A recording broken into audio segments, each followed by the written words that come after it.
Mobile Task Force Edna-84, also known by the codename and thus upon his Crucible, is on one of the strangest missions they've ever been sent on.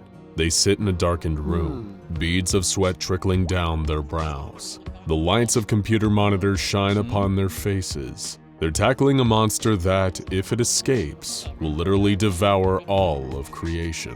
It has no fear, it has no remorse, and if it isn't kept contained by Edna-84, it may escape and wreak havoc across the world. Oh, and did we mention it's trapped in a Minecraft server?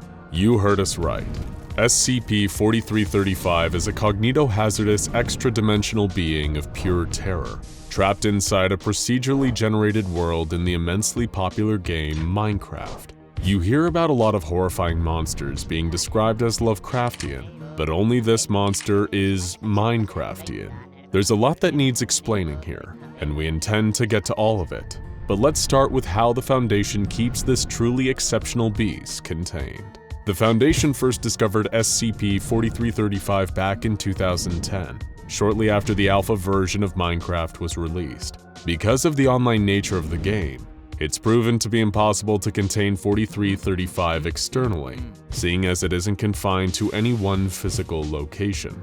Shutting off the server 4335 is found in is not an effective containment method either, as this just causes the entity to simply hop to a different server. The Foundation's greatest fear is that 4335 will one day make the leap out of Minecraft and cause chaos in our world. That's why it's imperative to draft containment procedures for SCP-4335 within the game.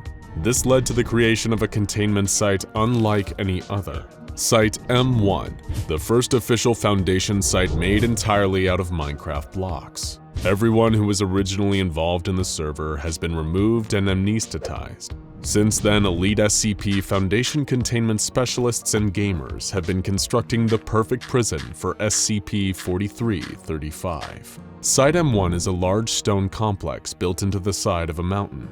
It has a number of key features, including a supply area filled with materials vital for 4335's continued containment, chests filled with books that contain SCP-4335's containment procedures, a few animal farms for the purpose of breeding and killing livestock for their meat, the entrance to a mine, several chests containing books specifically designed for civilians to learn about 4335 if they ever breach containment and enter the server, and of course, the actual containment chamber for SCP-4335 itself, which is a little more complicated. 4335's containment chamber is built out of several layers, all made from iron blocks. The outermost cube is 75 by 75 by 75 blocks. The inner cube is 55 by 55 by 55 blocks, and the innermost cube is 25 by 25 by 25 blocks, creating several levels of defense. Finally, one layer within all these others, which contains the anomaly proper,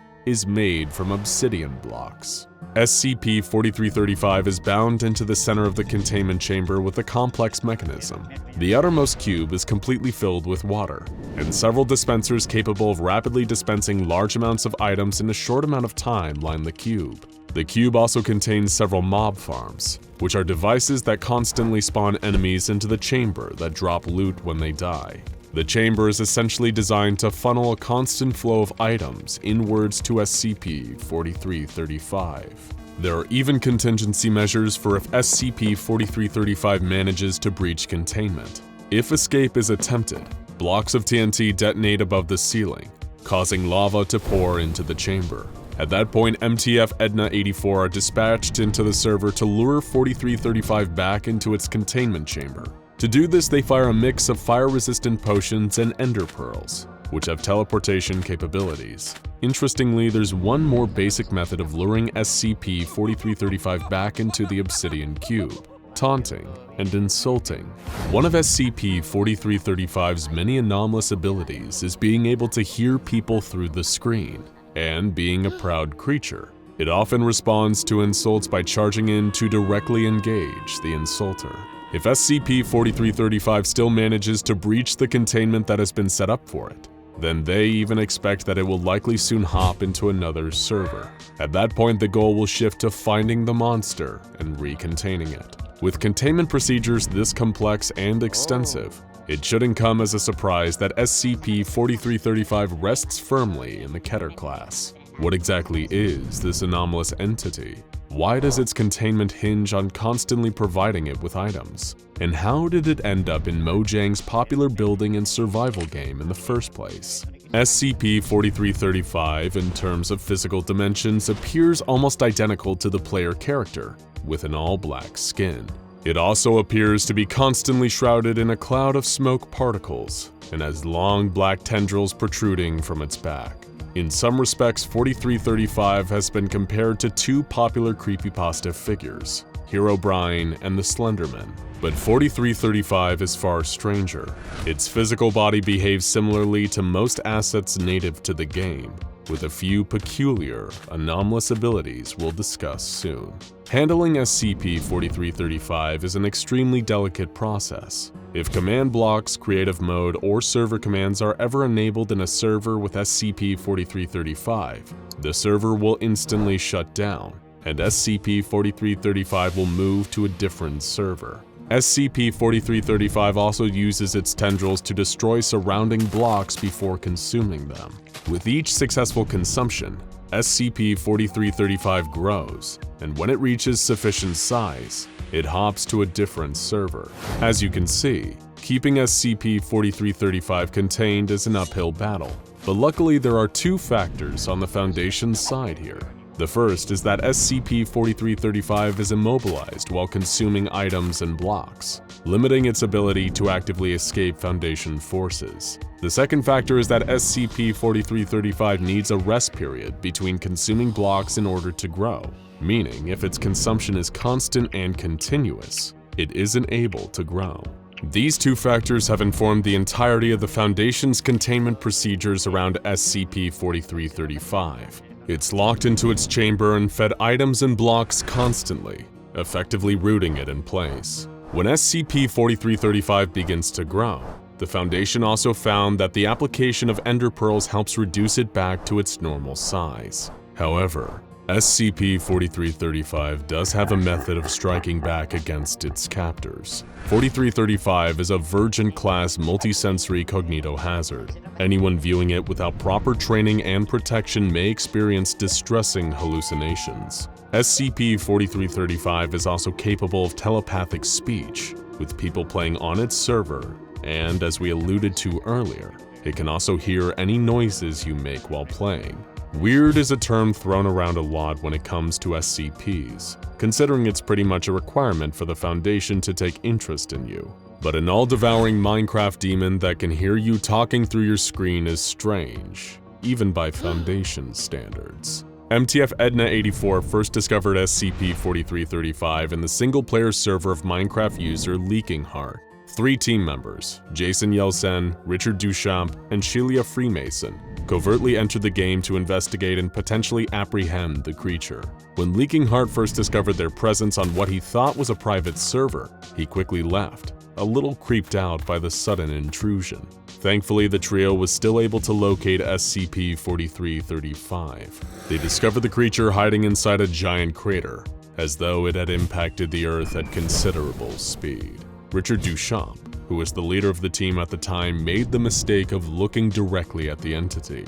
In that moment, he experienced the full force of SCP-4335's cognitohazardous effects. He hallucinated, believing that his keyboard was melting before his eyes. In the aftermath of this incident, Duchamp was taken off the case, and Jason Yelsen was promoted to head of the project. Things were still going to get stranger. Yelsen was able to open a dialogue with the creature after containing it in a chamber filled with lava. It asked him whether it had landed in the right location, meaning our world, and Yelsen informed him that it had somehow fallen into the world of Minecraft instead. The creature was at first confused, and then angry and resentful about its situation. It vowed to find its way into our world somehow and obtain more sustenance. A few months after this, the entity managed to breach containment and hop into another server. Yeltsin and 2 others once again managed to track it down and recontain it. But this time, 2 civilians also inhabiting the server were exposed to the anomalous effects of SCP-4335. They weren't hurt, but they did appear strange and incoherent after experiencing 4335's cognito hazards. The Foundation tracked them down in the aftermath and gave them amnestic treatment. 4335 was contained shortly thereafter. Once again, Yeltsin came face to face with his new foe. 8 months after being captured, 4335 granted Yeltsin another interview from Containment. 4335 admitted that it almost respected Yeltsin and the rest of the Foundation for figuring out how to capture and contain it so quickly. In exchange, it would give the Foundation something extremely valuable: information. First, it asked one question of Yeltsin: how does he define creation?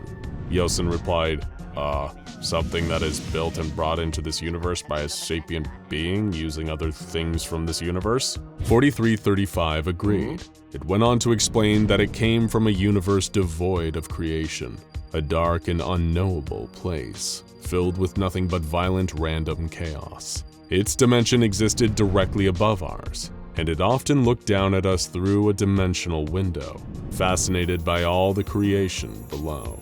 It plotted and dreamed to one day infiltrate our reality, and Yeltsin finally had the opportunity to ask the magic question, why? Though he wasn't quite ready for the brutal honesty of SCP-4335's reply. I do not like to lie, so I will tell you now. I wish to suck it dry of the toys of whatever force controls your universe. Destroy the light, destroy the earth, and destroy humanity.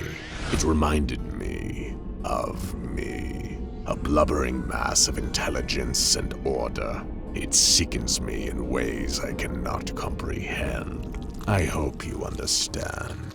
SCP-4335 was a connoisseur of creation, and it sought to devour all of it. In this moment, Yeltsin realized what an incredibly dangerous entity he was dealing with. The only mystery was why this creature had somehow landed in Minecraft instead of our world, which appeared to be the only thing that saved us. But Yeltsin didn't have time to think. 4335 was about to stage another daring escape attempt. One of its tendrils reached out and attacked Yeltsin's player character. In that moment, the real-life Yeltsin began to hallucinate and panic.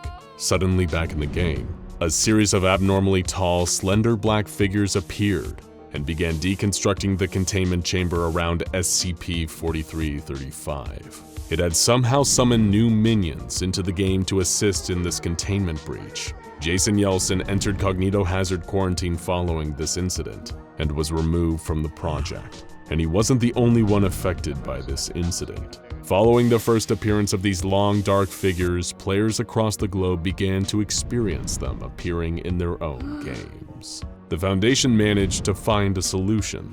They contacted Mojang and had the creatures patched into the game during the next update, as a new non-anomalous entity, which seemed to stop 4335 from being able to use them as its own tools. They're now known as the Endermen, and are beloved among fans for being one of the creepier enemies. To this day, containment efforts continue for SCP-4335, but there's only one question left. Why did the entity fall into Minecraft rather than our world? The file posits the most likely answer, because 4335 defines creation as elements made by sapient beings. In Minecraft, the most popular game in the world at the height of 4335's power, everything that exists is the product of code made by humans. Creation is truly abundant there.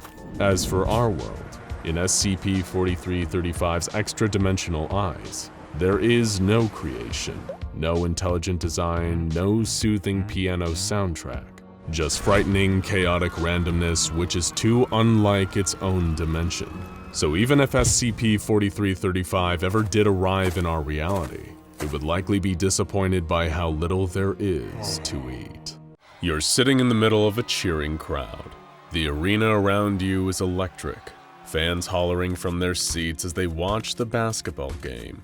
Every point scored, every shot missed, and every skillful pass of the ball sends waves of excitement over everyone in the audience. Applause, shouts, and chants fill the air. It distracts you for a moment. You find yourself swept up in the energy of the game. But slowly, surely, a nagging feeling creeps up on you as your eyes follow the ball.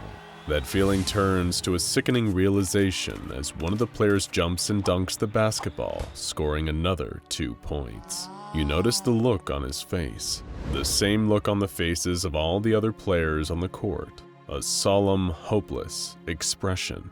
It's the same look of silent despair worn by all the spectators around you.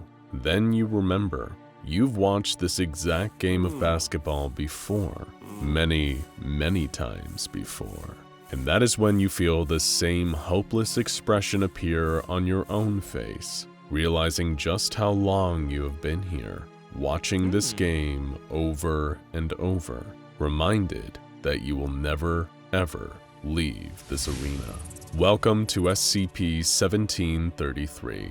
To the untrained eye, SCP-1733 seems to be a completely harmless item. Stored in a digital video recorder, it is kept securely in the dusty depths of the SCP Foundation's video archives. If any researcher is given permission to study SCP-1733, they will find it to be an ordinary VHS tape. But what about the contents of said tape? Does it contain a bizarre, disconnected series of black and white video clips that when viewed only give the watcher 7 days before the spirit of a drowned girl comes crawling out of their TV screen to kill them? Well, not exactly. But we're sure that if such a tape exists, the Foundation probably has it under lock and key, too.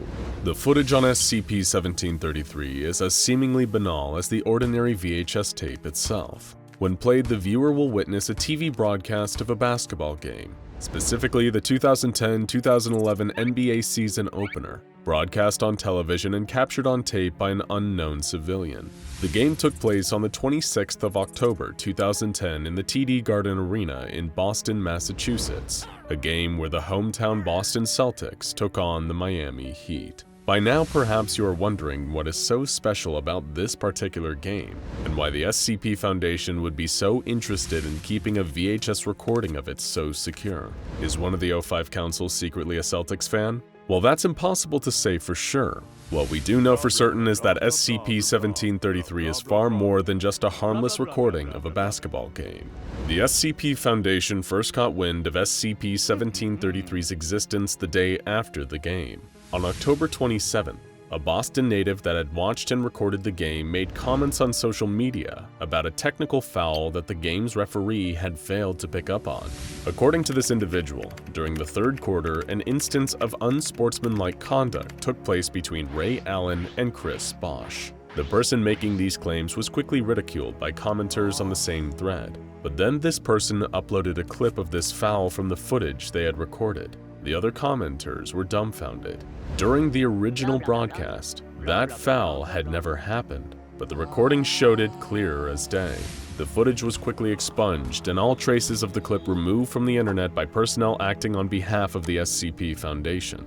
Any that had viewed the video on Facebook or been a part of the comments debating this previously non-existent foul were tracked down via their IP addresses. All of them, including the owner of the tape, were given amnestics to wipe their memories of the supposed infraction, and SCP-1733 was returned to the Foundation for further analysis. Researchers at the Foundation were determined to understand the anomalous nature of SCP-1733 and why the footage contained on this particular VHS tape was so different from the basketball game's original broadcast. At first, the differences in the game seemed to be only slight changes from the one that actually aired on TV. A different foul here, a small point difference there. While the recording of the game contained on SCP-1733 was slightly different from the real-life game, perhaps even more interesting was that these differences changed with repeat viewings. Researchers wouldn't observe the same differences every time they watched SCP-1733,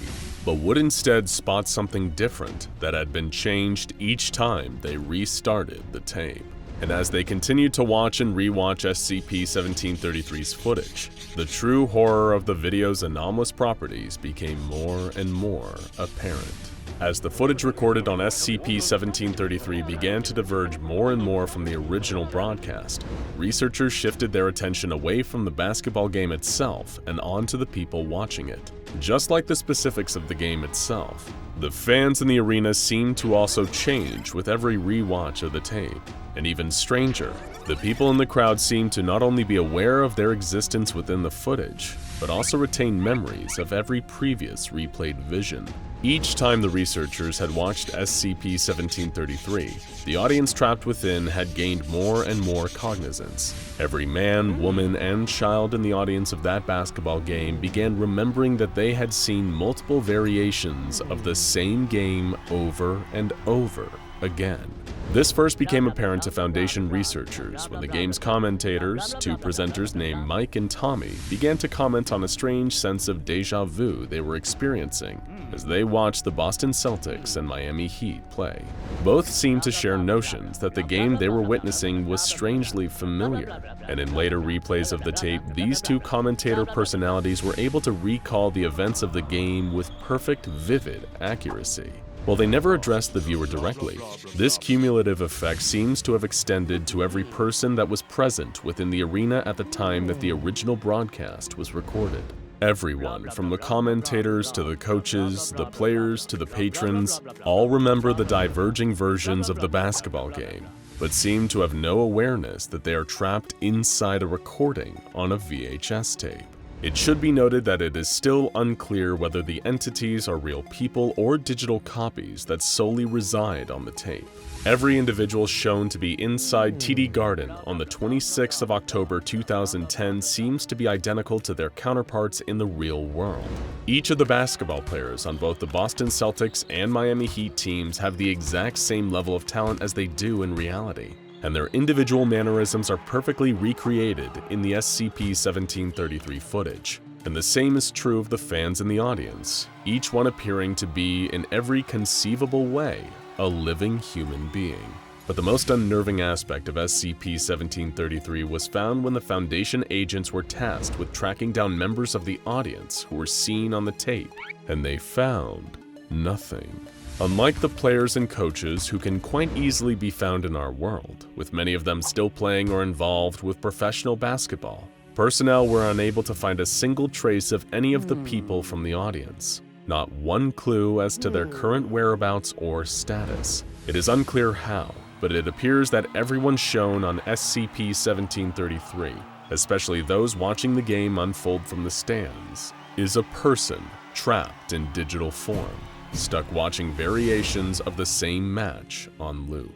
Researchers at the SCP Foundation who were studying SCP-1733 initially theorized that the tape had been designed to display an infinite variety of different game outcomes.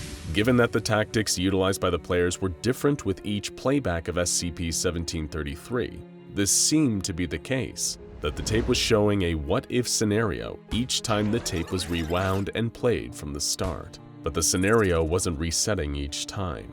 It was clear that they were learning. By the 34th replay of the footage, the Boston Celtics and Miami Heat were so in tune with the opposing team's playbook that both sides' players were able to perfectly and precisely counter their opponent's moves, and kept the score at 0-0 for much of the game. At this stage in the Foundation's research, the players on the SCP-1733 tape had not yet become fully aware that they had played the same game already in earlier playbacks. But it is possible that weak memories of the earlier versions of the same match manifested as instinctive ways players could counter the moves of their rival team. However, by the time Foundation researchers had replayed the SCP-1733 footage 45 times, the players, their coaches, and fans watching the game had become aware of what was happening to them. It was at this point that the digital recording from TD Garden changed dramatically. Realizing that they'd been playing the same game of basketball over and over, the players refused to participate any longer. Everyone in the audience began to attempt to escape from the tape where they'd been unknowingly imprisoned, but not a single one of the stadium's doors would budge, and neither the fans nor the players seemed to be able to leave through any other exit out of TD Garden. Over the following playbacks of the SCP-1733 videotape, attempts at escape grew increasingly daring. In one playback, a full-scale riot broke out. In another, makeshift explosives were built and used by those trapped to try and blast their way to freedom. As their cognition grew and they began to remember friends and family from outside the videotape, the crowd trapped in SCP-1733 grew even more desperate. Players and their coaches retired to locker rooms, withdrawing from the crowd for a time. The rest of the people in the footage began to form factions amongst themselves, one of the more prominent calling themselves the Faith Keepers. These individuals voiced their belief that they had been confined to TD Garden as some form of spiritual punishment as a result of the consumerism that is rife in a post-industrial society. The Faith Keepers began burning offerings in the center of the basketball court. Phones, wallets, car keys, anything that reminded them of the modern world. Over the subsequent playbacks of SCP-1733, the Faith Keepers grew in their numbers, indoctrinating more of the crowd into their movement. Those still trying to escape from the stadium were causing more damage to themselves than their enclosure, with 3 men caught in the blast of another crude bomb placed on an exit door. Unfortunately for them, the door barely showed a scratch in the aftermath of the detonation. As Foundation researchers continued replaying the tape, those trapped within SCP-1733 descended into depraved acts, and incidences of violence became rampant. Some even attempted to take their own lives in acts of desperation, jumping from balconies in the hopes of ending the loop. Those that had joined the growing ranks of the Faith Keepers did not engage in such behavior, instead creating makeshift curtains to separate themselves from the breakdown that was taking place among the others trapped within the SCP-1733 tape. At some point beyond the 112th playback of the videotape, the Faith Keepers marched off screen and brought the basketball teams back out onto the main court. They then began a ritualistic sacrifice, disemboweling the professional athletes for their fellow prisoners to see. This had no noticeable effect, with the recording of the game resetting as it had done in earlier rewatches. In a later playback, the Faith Keepers then began to call for all the children in the stadium to be sacrificed in the same way. Testing on SCP-1733 was finally suspended indefinitely after this point, and as far as we know, the crowd remains trapped inside the anomalous recording of this particular Celtics Heat basketball game. Foundation researchers have been unable to produce the same anomalous effects as those of SCP-1733, even when using the DVR that originally produced the recording. The digital video recorder itself does not seem to imprint the same properties onto other VHS tapes, making SCP-1733 an isolated anomaly. However, the next time you find yourself at a basketball game, it might be worth asking yourself, have I seen this game before? Have you ever had a nightmare that you're running down a long, dark hallway, getting chased by something you can't see? The thing behind you isn't fast, but that doesn't matter. You can't run forever, and the thing knows it. It is a patient predator. It toys with its food. At first, you move with speed and rhythm. The metallic scraping noise behind you grows quieter. You run and stumble through the dark. Your muscles start to ache and your lungs burn. Your pace slows. It's still coming. You can hear the scraping getting louder. You start to panic. It's completely dark. You don't know where you're running or even what you're running from. All you know, as you bump against the walls and the sharp corners that rush towards you, is that you can't run forever. You trip, fall, and pain explodes through your legs as your knee shatters on the concrete ground. That scraping is getting louder. You can barely breathe. You can't run anymore with your injury. There's no way to stop what's coming. There is no escape. The scraping is right behind you. You scream, and then you wake up. Your heart is pounding like thunder in your chest, and your sheets are soaked with sweat, but you're safe. You're out of those awful dark hallways. But what if this wasn't just a nightmare? What if this scenario was real, and there was no escape from the horror chasing you in the darkness? That's what it's like to have a close encounter with SCP-1918, a sadistic sentient object that loves playing twisted games with its prey. But this monster never plays fair, and even worse, it's always just a simple door away.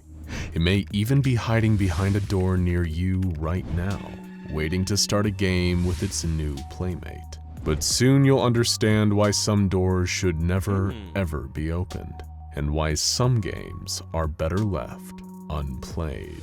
SCP-1918 is an anomaly with two parts: SCP-1918 itself and SCP-1918-2, the monster's underground lair.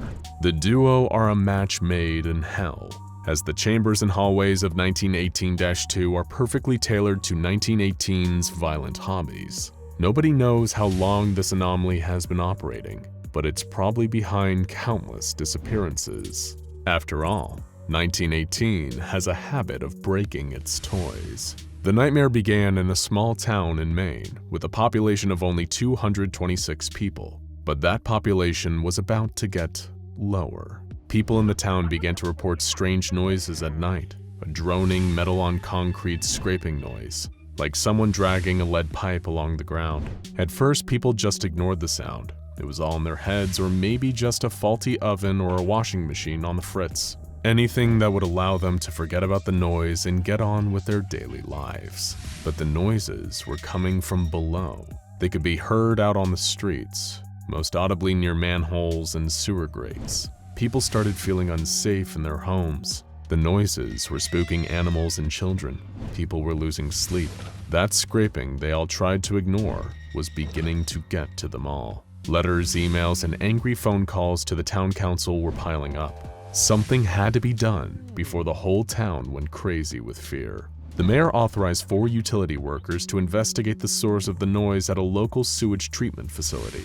Considering the scraping was loudest near the sewer grates, everyone just assumed that whatever was causing all this must be connected to the sewers. 4 utility workers were sent to investigate the facility, only to find that the machinery on site was working just fine. The source of the problems must have been coming directly from the underground sewer lines themselves. The 4 workers, equipped with headlamps, descended into a long service tunnel that fed into the sewer system. As they passed deeper into the tunnel, the darkness around them became thicker. It was a tangible presence that drowned out the light of their headlamps, similar to the anomalous phenomenon exhibited by SCP-087. When the utility workers tried to turn back, they discovered another impossibility. It seemed that the tunnel behind them had become a solid concrete wall. They were trapped, but where? It was too dark to tell. Confused and terrified, the 4 men stuck together, attempting to find a way out. It was too dark to see their hand in front of their face, so all they could do was navigate slowly by feeling the walls around them. These walls felt old, crusty. There was a kind of faint metallic stench hanging in the air too, like old blood. Something horrible had happened here, and something horrible was about to happen again. All they could do was keep moving and try to stay calm. Eventually, after hours of pawing at the walls in the dark, they found an open doorway. One by one, they filed inside, only to feel blinded when bright white ceiling lights suddenly switched on. The room was all white and filled with pipes, large and small, running from wall to wall. Just then, one of the utility workers let out an ear-splitting scream and pointed towards the doorway. His colleagues turned and gasped in shock. There was something outside the door, and it was staring at them. The object filled up almost the entire doorway. It seemed like a demonic hobby horse, made from a black and white candy-striped metal pole with a crude plastic head on top. The head looked like a clown's with a wide, toothy grin, but no visible eyes. It was SCP-1918. The utility workers were frozen as the object leaned forward slightly and slithered into the room, the bottom of the metal pipe scraping against the ground. It was the exact same scraping noise that had been haunting the concerned townsfolk up above.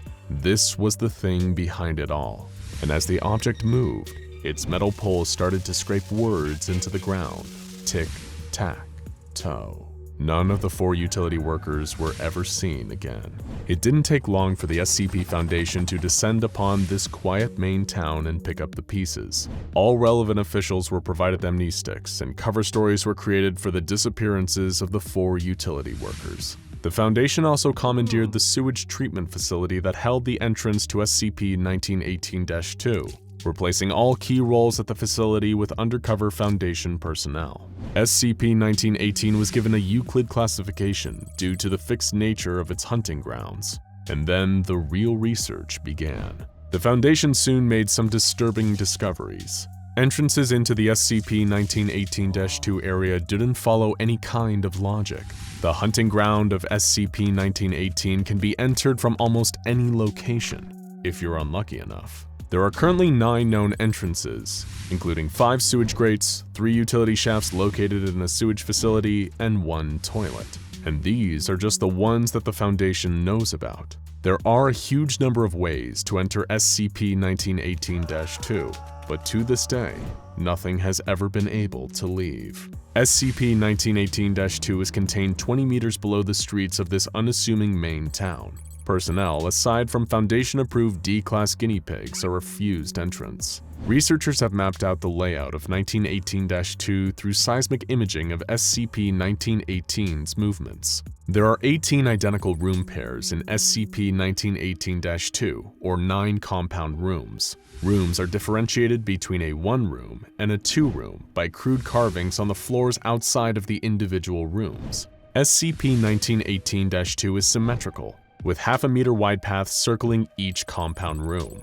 The only deviation to this construction are the location of entrances on the sides of each individual room, which vary randomly while the location is active. What exactly does SCP-1918 do in this private little maze? It plays games, of course. Its 2 favorites, as indicated by the words it scrapes into the ground, are tic-tac-toe and memory. In tic-tac-toe, 1918 moves to each 1 room, leaving behind X markings on the floors if the room is not already marked with an O, in a manner similar to a game of tic-tac-toe. How a victim is meant to accomplish making a mark or understanding this process is unknown, as no aids are given. Blood is commonly used by victims to make their markings, hence the rusty smell in many of the rooms. In memory, the trapped victim is rendered unconscious by blunt force, presumably from SCP-1918. The subject regains consciousness in a random section of the facility. Success is marked by finding a 1-room identical to the central room. This event seems to possess a time limit, as the subject is pursued by SCP-1918 through the halls of the facility. The subject wins by marking the correct room with an O. What happens if you win or lose these games? It's important to note that SCP-1918 is very competitive and doesn't play fair. If you win, the object will merely accuse you of cheating and start a new game. This will happen again and again until eventually you lose. And what do? Well, take the horrifying encounter D-Class personnel member D-2934 had with SCP-1918. Wearing video and audio equipment, D-2934 was led into SCP-1918-2 by Foundation researchers. When he eventually found his way to the central room, 1918 challenged him to a game of tic-tac-toe.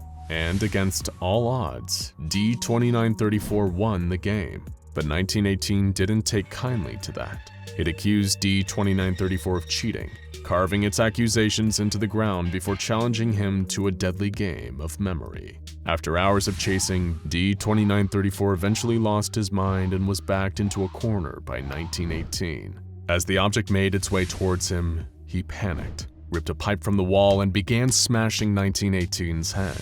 As the plastic cracked under the force of the blows, Foundation scientists could see real brains inside.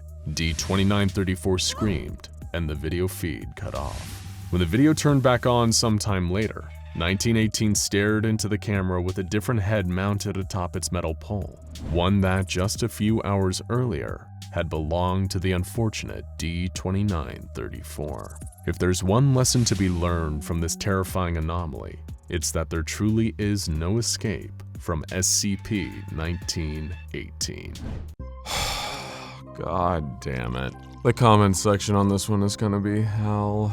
Do your worst, you filthy animals. Now, before we begin today's video, let's clear some things up.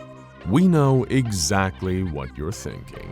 And Among Us SCP, this sounds ridiculous. Why would the Foundation ever have to deal with an anomaly relating to Among Us, of all things? Is this some kind of sick joke dreamt up by our YouTube commenters? And look, we get it. It's definitely one of the more ridiculous anomalies the Foundation has had to contain, at least at face value. But there are a few things you should take into consideration before things get too Among Us pilled around here. Oh god. First, this is hardly the strangest anomaly we've covered on SCP Explained. SCP-5981, also known as Nuke City, revolved around a mysterious broadcast of a Family Guy episode. SCP-4335, a Welt in the Crucible, had to deal with an entity occupying space inside the video game Minecraft. But there are countless other examples of anomalies creeping into popular culture, mutating it, and twisting it for their own purposes. What may seem silly on paper, such as the Foundation having to do research on a popular video game like Among Us, is all part of what the organization does. If the brave researchers at the SCP Foundation chuckled and brushed off a potential threat just because it had to do with something like Among Us, the entire population might be susceptible to a supernatural event of unprecedented proportions. The Foundation's entire veil of secrecy could crumble, all because someone shrugged off the possibility of allocating resources to deal with a threat millions of civilians could discover. These games, movies, and shows are all immensely popular, and an anomaly affecting a global phenomenon like Among Us could spell doom for not only the Foundation, but the entire world as well, if left unchecked. So if you don't want to risk termination, please try to keep a straight face as we divulge into the weird and wacky story of SCP-5167, an anomaly codenamed in the Foundation's database as When the Imposter is Sus. Oh god, I hate my job sometimes. To begin, we need to go back. Way, way back.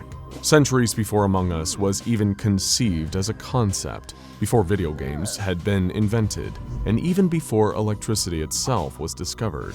Back to an era where the gods of Olympus ruled supreme, and stone marble statues lined buildings that would serve as timeless feats of architecture, and where a new school of thought was developing, one that focused on logic and reason, instead of superstition and hearsay.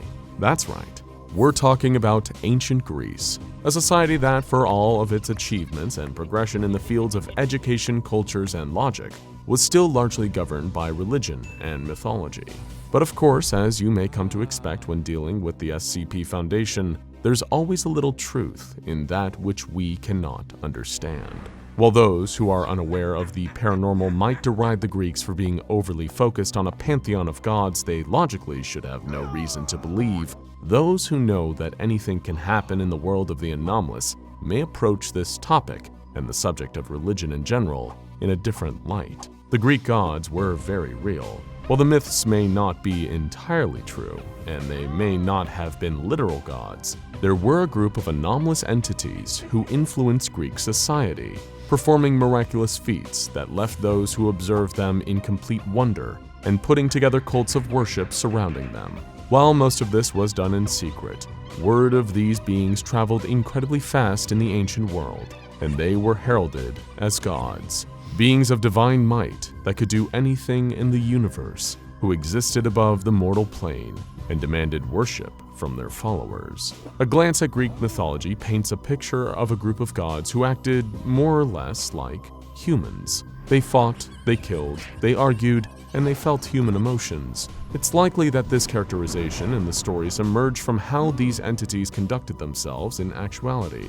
There were dozens upon dozens of entities the Greeks worshipped as divinity, and while the stories portrayed the gods as jealous, vengeful beings who constantly fought with each other, it doesn't compare to the reality of the situation, which was much more cutthroat. You see, there were 12 gods of Olympus, and you probably know most of them.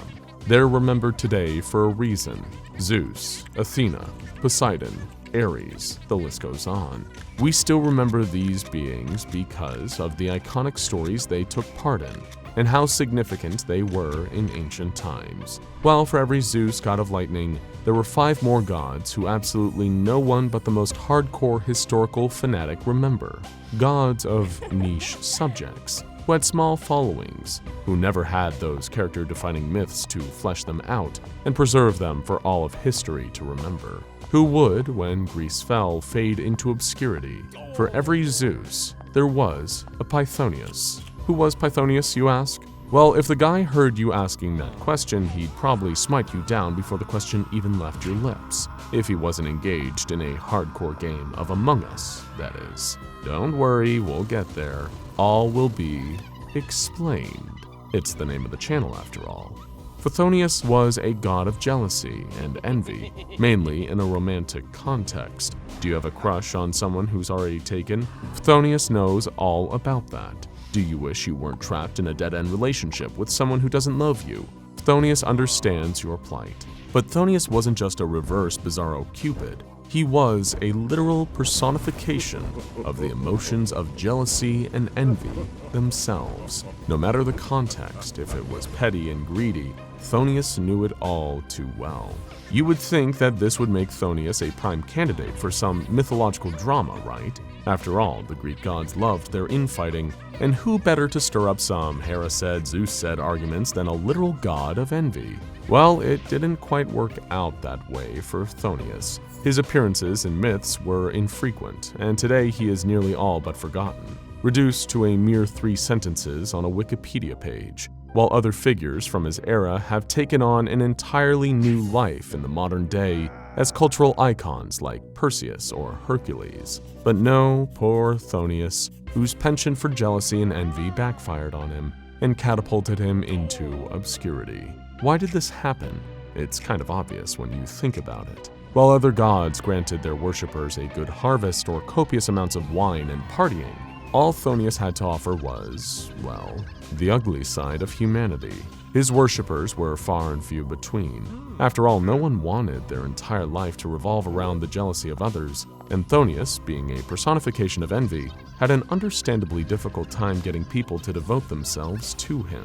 Phthonus was greedy and envied the other gods, so while he would accept nothing but absolute worship from his followers, he couldn't offer much else, especially not when compared to the bountiful boons a great god like Zeus or Hera could offer. And so Phthonus festered, an ugly god who wallowed in self-hatred and irrelevancy, constantly living in the shadow of the pantheon that gave him purpose. And his purpose was to remain jealous, to remain envious of those who had what he did not. A god unfit to be worshipped, whose purpose was to embody the feelings of wanting what isn't yours. Phthonus is both tragic and poetic, and when the Greeks faded away, so too did Phthonus. The Roman Empire, who largely adapted Greece's pantheon of gods for their own stories, left no record of bringing Phthonus into the mix. For centuries, he was a god without a home, attempting to find a place in a changing world. Phthonus was angry, jealous, envious, and tired. The forces of the universe would call him forth in every new era, thrusting him back into the world and forcing him to search for the sustenance beings that were referred to as gods fed off of, devotion. But every time Phthonus would find himself walking the earth once again, he would instead discover that there was no place for him. Mankind was moving on. There was less and less room for gods with every passing year.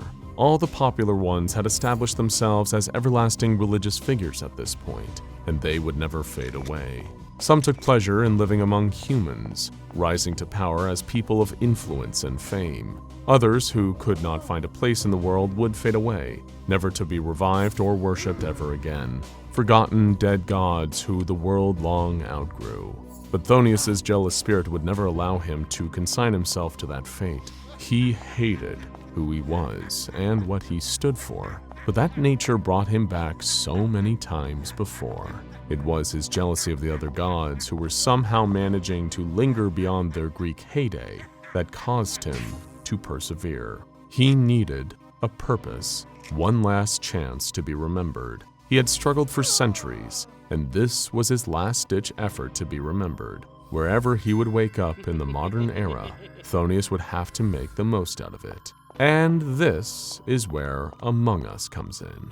In late 2020, the SCP Foundation was just as captivated as anyone else by the Among Us phenomenon, a game that was sweeping the globe, where players took on the roles of crewmates on a spaceship, one of which was an imposter, whose job was to secretly murder the other players. While they were busy doing tasks that ranged from scanning themselves in the medbay or scanning key cards in the admin room, the imposter would be lurking behind every corner, sometimes in the ship's air vents, waiting for the proper moment to strike.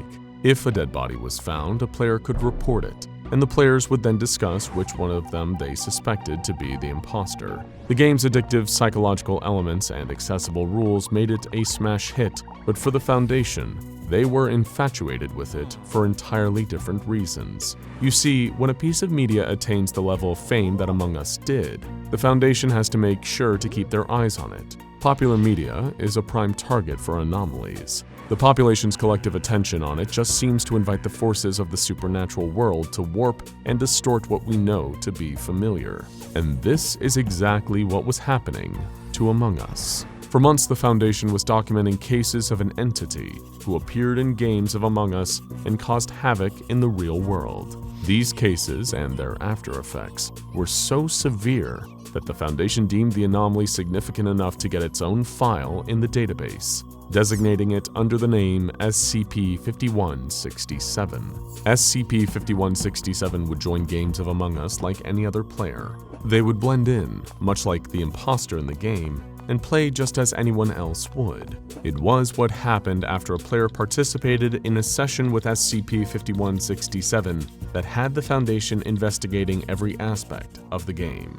Those who played with SCP-5167 would find themselves stricken by a severe case of paranoia and capgras delusion, a psychological condition in which a victim would come to believe those around them had been replaced with identical imposters. The severity of this disorder varied between individuals, but some believed the delusions to such an extent that they lashed out at those they believed to be imposters, sometimes resulting in a homicide. Naturally, the Foundation put two and two together, which led back to Among Us. After several months of police cases relating to completely average individuals suddenly striking out at their loved ones, sometimes killing them, and showing signs of capgras delusion, the organization knew that something was happening on an anomalous scale.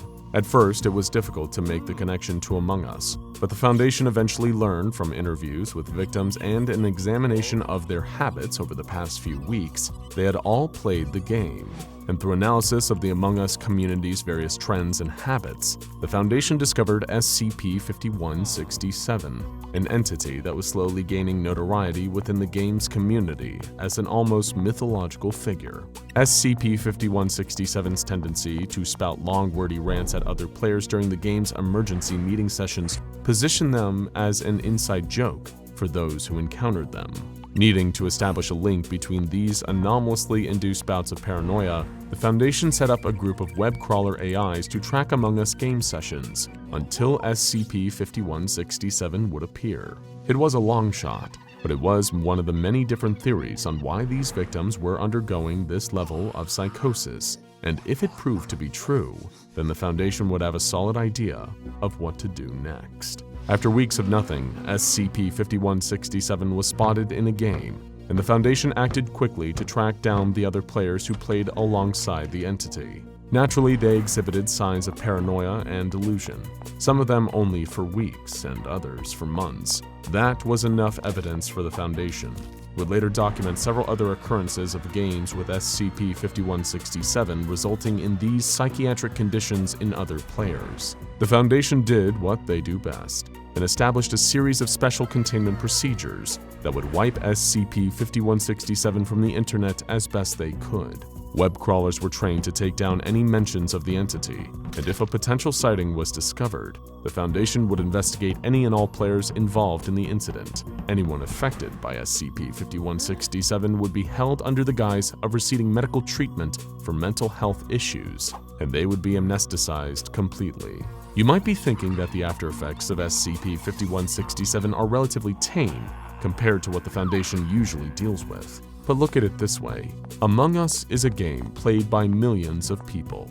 If SCP-5167 affected only a fraction of that population, it would spell total chaos for the Foundation. Not only that, but the amount of bloodshed the entity would cause would be nothing to scoff at, as a large amount of cases dealt with victims outright murdering anyone they suspected to be an imposter. Attempting to track down the SCP-5167 entity were met with failure. All points of internet access that the Foundation was able to get their hands on only led to a series of abandoned home addresses in rural Greece. But over time, things started to change. The Foundation began to place less of a concern on SCP-5167. It was almost as if the entity was being forgotten. Why?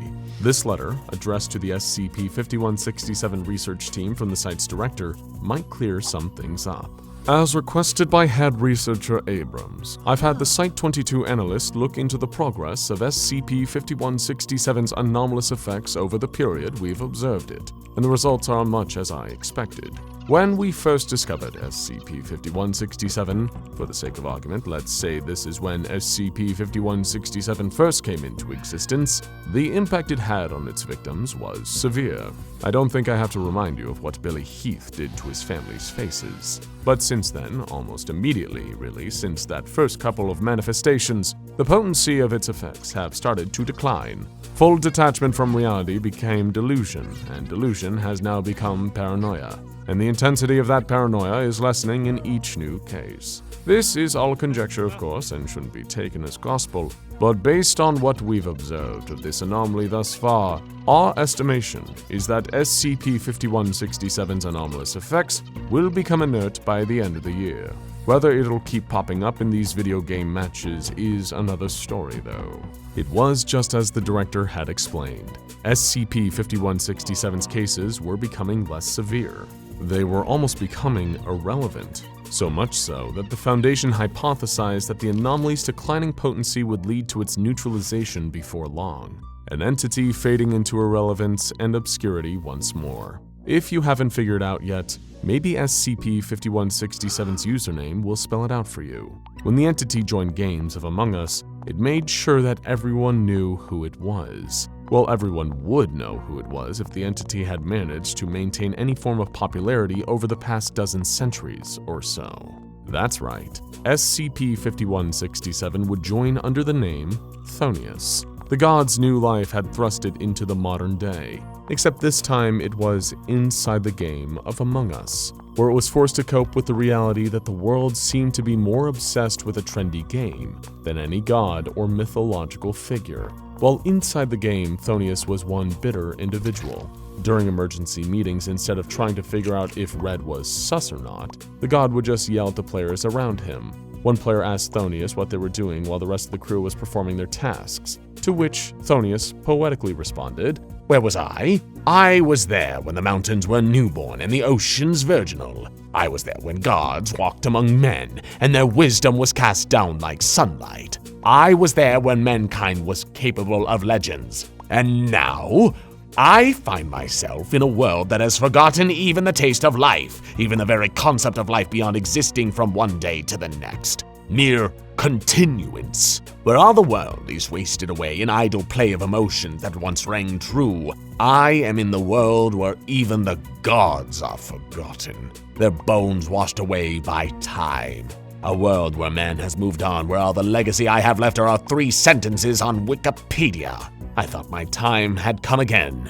I thought this could be the new me, but this is nothing. Let me stay dead this time. I'm tired." To which the other players responded in typical Among Us fashion that Phthonus was sus. He was promptly voted as the imposter and ejected from the airlock. And so the tragic tale of Phthonus came to a close. A tired, obscure god who never had a place in the world. His presence in Among Us grew less and less as the game's popularity waned, and once again he would fade into obscurity. But the nature of Phthonus meant that he would, in some form, return again one day. Where or how, no one could say. But as long as there was a situation to reap envy from, a trend to be jealous of, Phthonus would remain, eternally doomed to suffer the fate of being nobody's favorite god. And frankly, we can't imagine this video will change that. For many avid video game fans, those who just can't get enough of grinding away for hours on quests, battling endless enemies, and exploring infinite virtual worlds, landing a job as a gameplay tester seems like the perfect opportunity. Doing your favorite thing in the world and getting paid to do it? Well, that's the dream. Plus the added benefit of seeing how the sausage gets made, of getting access to a game still in development, and suggesting ways it can be improved. Think of all the gaming disasters that might have been avoided with a few more playtesters in the room. Looking at you, Fallout New Vegas, and your NPCs with the spinning heads. Ugh. Well, one gamer had the same thought. A young man by the name of Danny Wheeler. When he spotted an ad seeking beta playtesters for an in-development RPG from an up-and-coming indie game studio, he jumped at the chance to apply. The pay wasn't amazing, but it was definitely a better gig than his current job at the local convenience store, hawking energy drinks to snarky teens and counting down the hours until he could get back home, kick up his feet, and get away from it all with a controller in his hand. But sometimes things that seem too good to be true actually are. At first, Danny had a perfectly enjoyable time testing the game. It was standard RPG fantasy fodder, and though he made sure to inform the developers that he found the steampunk aesthetic to be a little bit played out at this point, there was nothing at all notable about it. It was fine, but the development team kept going on and on about the tactical heuristic algorithms and how the game was meant to learn the more the player played. So Danny was instructed to log as many hours of this exceedingly average game as possible. He sat at his desk for hours, sipping on an extra-large soda and clicking away, fighting orcs, goblins, and more. Slowly, the difficulty began to increase, and the game started to grow on him a bit. He even developed a favorite character to play as, the Rogue, with his stealth and proficiency for close-range combat. The more he played as the Rogue, however, the more he started to notice the game's characters behaving differently. Enemies were attacking him with ranged weapons from far away. They were setting traps to ruin his character's stealthy approach and catch him in the act. Then, the game started to glitch. A lot. To the point of becoming nearly unplayable. Enemies would fall to the ground as if dead, when he hadn't dealt them a single blow. As he started to walk his characters away from them, they would suddenly spring back to life and strike before he could even think about a defense. If he didn't know any better, he could swear the game's characters were deliberately trying to trick him. It only got more frustrating from there, with enemies making sudden loud sounds to catch him off guard and startle him out of concentration, and other characters staring down the barrel of the camera with serious, unblinking eyes, as if they could see him through his monitor. One day he fired up the game to see that its characters somehow had rearranged various torches to spell out, "You'll never amount to anything, Danny. Your dad was right." It took a ton of torches, and Danny couldn't help but take it personally. That was the last straw. He returned the game to the studio and resigned from his position. He got enough insults working in customer service. He didn't need to take that kind of talk from a video game. Though he didn't know it, Danny got out not a moment too soon. Other playtesters were not as lucky, particularly one man who would sadly lose his life. As Danny intuited, this was no ordinary video game. It was unusual enough to draw the attention of the SCP Foundation, who would go on to designate it SCP-1633. SCP-1633 is an anomalous computer game created by a now-defunct independent game studio. The copy currently being held by the Foundation is believed to be a beta version of the game. While the core gameplay is relatively complete, there are numerous missing assets. The music is largely either missing or placeholder music, and the game is plagued by a large number of graphical glitches. Because of the generally buggy and glitchy nature of the game, the Foundation considered both Todd Howard and CD Projekt Red to be major people and groups of interest in the case. However, the discovery of other key suspects eventually absolved them of suspicion. For now. This version of the game was compiled 2 days before the Foundation raided the office of the studio, and is therefore believed to be the most complete version of the game in existence. To be more specific about the actual nature of the game itself, SCP-1633 is a squad-based RPG with a third-person camera perspective. The action is seen from an elevated perspective, with all characters on screen. Aesthetically, the game world is steampunk, and features various fantasy creatures as enemies, including elves, dwarves, orcs, goblins, etc. Fitting with the steampunk style, the game's urban areas are modeled after Victorian-era London. The 4-player characters are a band of outlaws hired by the sinister Archduke of Bodrick to investigate a theft. However, as the game progresses, it becomes a battle to save the entire world. as an ancient all-powerful being known as Krathnar intends to wake from its 1,000-year slumber and destroy humanity. The player controls a squad of 4 characters, with direct control over 1 character at a time, and a command menu to control the other 3. It is believed that in the game's finished state, a multiplayer option that would have allowed 4 different real-world players to cooperate is likely to have been included. Like many squad-based games, each character has a different specialty. The marksman uses long-range weapons, the alchemist has access to potions and chemicals with various effects, the rogue can move stealthily and assassinate enemies, and the thug has greater health than the other characters and does more melee damage. And as is also typical for games of this variety, XP earned from completing challenges and killing enemies throughout the game allows for players to upgrade the abilities and stats of their characters. While the story and core gameplay mechanics are nothing special, there is one element that pushes SCP-1633 into anomalous territory, and it's also the element that would have been front and center in a finished game's marketing campaign. It's, quote, tactical heuristic algorithms. These work in a unique fashion. Whenever a player finishes a session and saves their game, the game will begin running lengthy background processes. When these processes are complete, a PTD, or Player Tactical Data file, is saved on the computer. When the save file, and by extension the associated PTD file, is loaded, the enemies and challenges in the game will have become far more effective, tailoring their methods to the particular skills and tactics of the player. The extent to which this happened is proportional to the amount of time spent playing the game. This kind of technology may seem theoretically possible, but the extent to which the game pushes it causes it to rest in anomalous territory. The game's programming is so intelligent that it can tell simply by the tiniest clues in your playstyle if you're loading a file that isn't your own. It will then pause the game and make you load your own save file. And the tactics employed by the enemies in the game as they learn more about the player are nothing short of frightening. At first, the enemies will adapt to the player's preferred weapons, strategies, and overall playstyle.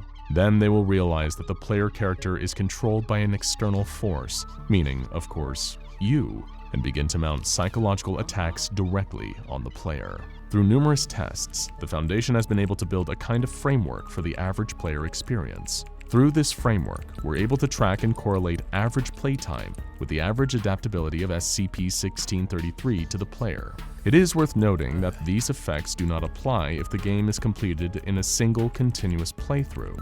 For the purposes of this experiment, the game was stopped, saved, and restarted at regular intervals, allowing the game to collect player tactical data. During the first 2 hours, the game's AI is abysmal, with enemies simply charging at the players with no strategy whatsoever, and typically being mowed down. However, from 2 to 5 hours, the enemies undergo intelligence growth, adapting their playstyle to the types of weapons they carry and their environments. At this stage, this combat level is also about equal to an untrained human civilian. From 5 to 8 hours, enemies become considerably more proficient, and then begin countering the player on their specific playstyles and techniques. For example, they will attack a player who uses long-range weaponry from cover with grenades or splash damage weapons to force them out into the open. They will also fully utilize their environment for both defensive and offensive purposes, laying traps and creating ambushes to surprise and kill players. At this point, their combat skills are equal to trained soldiers. From 8 to 12 hours, the focus of the enemy shifts from attacking the player character to attacking the player directly. They engage in behaviors that, from an online playing perspective, would be considered griefing, such as intentionally blocking the player's view or movement within the game. Enemies have also been known to exploit player expectations, pretending to be broken or glitched to make the player let their guard down, and then killing them. In one play session, the enemies begin throwing day flash spells, similar to real-life flashbang grenades, at the player. They throw them in a manner that created a strobing effect, causing the player to have a grand mal seizure. Beyond 12 hours, the enemies engage in advanced psychological tactics against the player, with methods that range wildly and tend to be specific to the player's mindset and play style. For example, one player likes to exert a high level of control over all 4 of their squad members. In response, enemies used attacks that did little or no damage, but caused the characters to become dazed, a state which temporarily disrupts player control. However, rather than attack the dazed characters, enemies simply surround them in a crowd, continually using daze attacks to prevent the player from doing anything. This caused major frustration for the player. Enemies may also attempt to induce psychological terror among the players. In one example, enemies somehow kidnapped one of the 4-player characters and dragged them off screen. When this character was later found, they were strapped to a kind of sacrificial altar. This caused considerable anxiety for the player. It seems that this is the upper limit of the game's anomalous powers in most cases, meaning things typically level off after 12 hours, unless a specific entity appears to be inhabiting the game, which you'll learn more about later.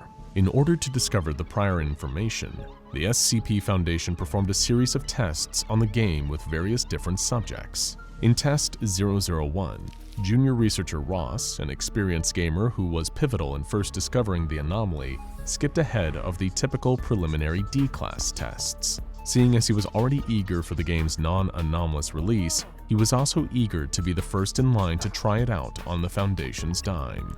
Being a gamer, Ross also found a number of glitches and exploits in the game to improve his performance, allowing him to run rings around his enemies. However, as expected, the enemies adapted to Ross's techniques after gathering his player tactical data. First, they just began using their weapons and exploiting the environments more effectively, but they didn't stop there. Soon they became aware of the same exploits Ross was using, before exploiting them themselves and using it to beat him repeatedly. In the end, they moved to the psychological stage, forcing Ross into a glitch that rendered him unable to move. He tried to free his character for several minutes, until realizing he couldn't and rage quit the game. In Test 002, they used a D-class designated D22930. He was a man with proven anger issues, even down to murdering his prior girlfriend in a jealous rage. Initially, he enjoyed the game, choosing the thug character type and taking out his aggression on the many enemies. However, as time went on, the enemies became wise to his tactic and began their psychological attacks. They gathered around the D-class's player character, dropping their weapons, but the swarm became so tightly packed around the character that he couldn't even move. This started to cause major frustration. When the character attempted to charge through, the enemies attacked, killing him with their bare hands. In Test 014, the Foundation brought in an agent with Special Forces experiences, with advanced knowledge in tactical combat. However, even she was worn down and defeated over time as the enemies adapted to and exploited her tactics. The Foundation even considered using SCP-1633 as a tool for developing effective counter-tactics in their real-life operations. In Test 021, the Foundation used a D-class with vast experience in the world of commercial gaming. He was told to complete the game in one playthrough, taking pauses rather than proper breaks. As predicted, with no time to run the background processes and create player tactical data files, the enemies weren't able to improve, and the D-class was able to complete the game in around 13 hours. However, the game did create a player tactical data file in the aftermath of this playthrough, and used it to offer a new Game Plus mode to the D-class. When he began to play this new game, the screen displayed a seemingly random pattern of black and white pixels, visually similar to television static. This image appeared to be cognitohazardous, as it caused catatonia and later death for the player, in what felt like a decidedly petty move for SCP-1633. As alluded to earlier, the game was first discovered by junior researcher Ross, who was an avid follower of the independent game studio initially producing the game. However, while frequenting developer fan forums, he found that various members of the team were quitting the project for seemingly bizarre reasons. While this wasn't enough on its own for the Foundation to intervene, it was what first attracted official attention. They moved in after the death of Gregor Tillman, a game tester for the company, who died not long after joining the project. The Foundation moved in and after that gained control, shutting down the studio and taking everything they had. All anomalous elements were isolated, secured, and contained. Any loose ends were given amnestics and recorded data on the anomalous artifacts were destroyed. It's believed that one classified female member of the dev team was behind the anomalous nature of the game, but she was able to escape and has since attempted to join other development teams. She is now considered an active person of interest and is being pursued by Mobile Task Force Muse 6, aka Don't Hate the Player. Some final disturbing details are recorded in a note left by the game tester Gregor Tillman. The note, seized by the Foundation and included in SCP-1633's official file, reads as follows. I'm writing this on paper because I don't think he can learn it. He got everything digital real quick, but I've unplugged the router and broke my phone, so I think he's trapped in here. But he won't stop talking all the time. At the start of this job, they told me all about the tactical algorithm stuff, but man, I've been playing games all my life, and I knew I could beat it. I knew I could handle this. When I started playing the game, they learned quickly. They kept using the sniper rifle, and after like an hour, they learned how to use cover. And then another couple hours, and they'd set ambushes. Then another hour, and they started sniping back while having a different squad flank me. After that, they figured out how to glitch the physics engine and ride crates at me or duck under the floor. They were learning, but all that was just easy stuff. It was evolution, man. One bit figures something out so it survives longer than the others. It wasn't directed.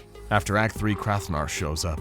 He's supposed to be like this Lovecraft, cosmic horror, crazy monster who can read the player's mind and corrupt your soul. He showed up right after I killed Strick the Blood Drinker, that big spider monster. He's supposed to have this long speech about how I killed his general on this plane and now he needs to intervene directly or something, but instead he talked about how I was a worthy adversary, but I was cheating because I was on another plane. Krathnar wasn't like the other enemies because he wasn't supposed to be. He was supposed to be smart, he was supposed to know everything, so he did. He'd been watching his minions fight me the whole time and he knew everything they did. It wasn't just random mutations anymore, it was planned. It wasn't evolution, man, it was actual intelligent design. I brought it home, I had to know more, I'm sorry, but I had to. I copied the latest compile and installed it on my home box and brought my save game and that other file with me on a flash drive. It was the same there. He kept talking to me about how I was keeping him from fulfilling his purpose by keeping him trapped in a glass jar. No matter where I went in the game, he kept shouting and ranting. Then he did more. At first, it was just slowing down in my other programs, the drive chugging when it shouldn't be. Then the next time I played the game, he started talking about my screenplays. All the enemies looked like me. I guess he could see through the webcam? He started needling me about Jenny, reading me bits of her emails, acting out the breakup. He found the videos of her and started making the enemies talk in her voice. Then he was everywhere in my computer. I uninstalled the game, but he was still there. He kept opening documents and typing to me, calling me a foul cheat and a lowly worm, telling me to fight him on the same plane. As soon as I realized he was outside the game, I shut down my router, pulled out the network card, but I don't know if I got them quickly enough. Maybe he got out. I turned the computer off, but he kept turning it back on. I wanted to break it, but I didn't know if that would kill him. Maybe it wouldn't, maybe it would let him out. I tried leaving the house, but it was like I could still hear him. I couldn't leave him alone because he might get out or do something else. I can't sleep. Haven't slept since he came out. I've been here for 3 days and I can't leave. I can't leave him. He keeps telling me to release him, but I can't. I want to kill him, but I don't know if I can. I can't think anymore. I have to kill him before he does anything new. He won't stop talking and I can't keep thinking. I can't keep going. I'm sorry. I have to go now. I'm sorry. After studying the note carefully, the Foundation conducted a thorough investigation for any other manifestations of this Krathnar entity. No mentions of it were found on any of the other devices in Tillman's apartment, nor did a web search on the subject turn up any relevant results. At this time, it is believed that the entity, whatever it was, or whatever it was attempting to do, was destroyed along with Tillman's computer, which he appeared to have taken apart, smashed, and burned in a metal trash can. Whatever tormented him during his last days on Earth is gone now. Thankfully, because the Foundation currently owns the only copy of the game, and the game's anomalous effects are only evident to active players, SCP-1633 poses no risk of containment breach, and therefore, it has been given the object class Safe. One copy of SCP-1633 is stored on a standard DVD-ROM in a secure storage locker in Site-15, along with all supporting documentation and ancillary materials. Any playthroughs of the game must be approved by Project Head Dr. Berger, and all of said playthroughs are to be monitored closely and subject to strict rules. After all, this is one game that doesn't play fair. Ask anyone who has ever lived in a small town, and they'll most likely all tell you the same exact thing. The worst part isn't just being far away from the nearest city or distant from friends and family. It's the boredom that gets you. Having so little nearby gives you so few options for things to fill your time with. For some, they get used to it. As they grow old spending their life in the same tiny community, they either learn to make their own entertainment or just get used to the boredom, drowning it out by sitting and watching TV all day. But others, they just can't stand being bored, being stuck somewhere with nothing interesting to do, and ultimately, they can end up getting so sick of it that there's only one option: leave, pack their bags and hit the road, up sticks, and move to a new place far from the small town they were born in. Thing is, leaving isn't cheap. Moving to a new town, a big city, or even an entirely different state is a luxury that costs a pretty penny. Some might work and save their wages until they can realize that dream of moving away. But not everyone has that much patience. Some want to be free of the boredom as soon as they can.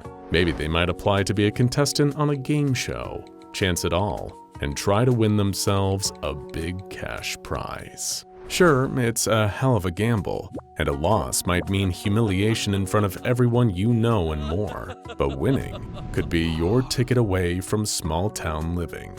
That might be easier said than done, though. Not only does someone looking to move away need to be picked as a contestant, they also need to play by the rules and actually win the game.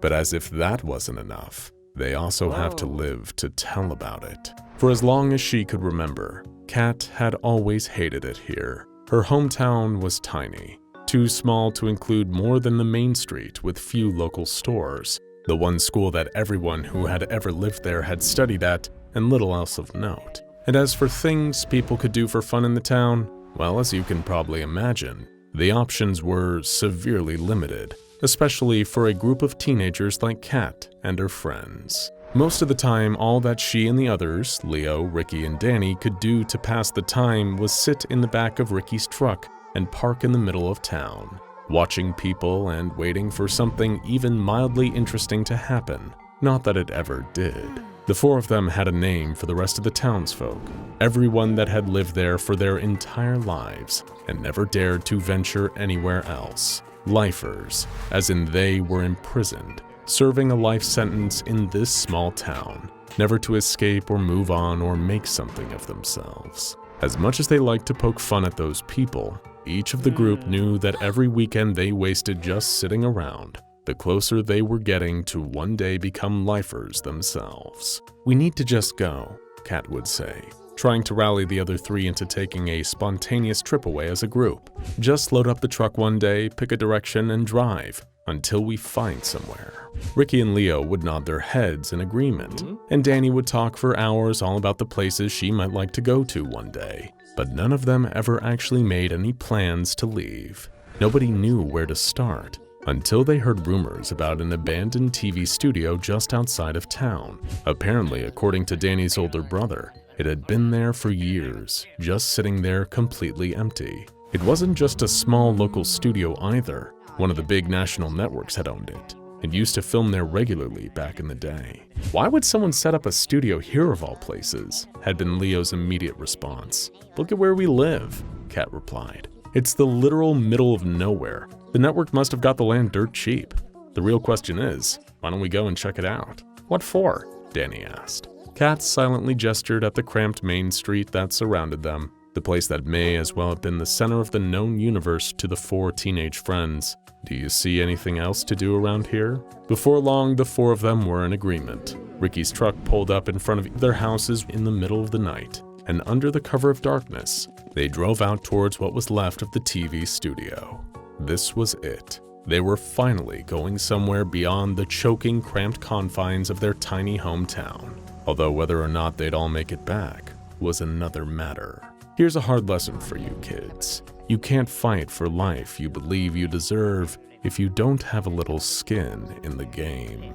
With home a few miles in the rearview mirror, the truck stopped at a chain-link fence. A pair of signs were hanging from it, one welcoming them to the studio, while the other simultaneously warned them to keep out, that this area was private property. Ignoring it, the four of them stepped out of the truck and started to climb the fence, throwing Leo's jacket over the top to avoid injury.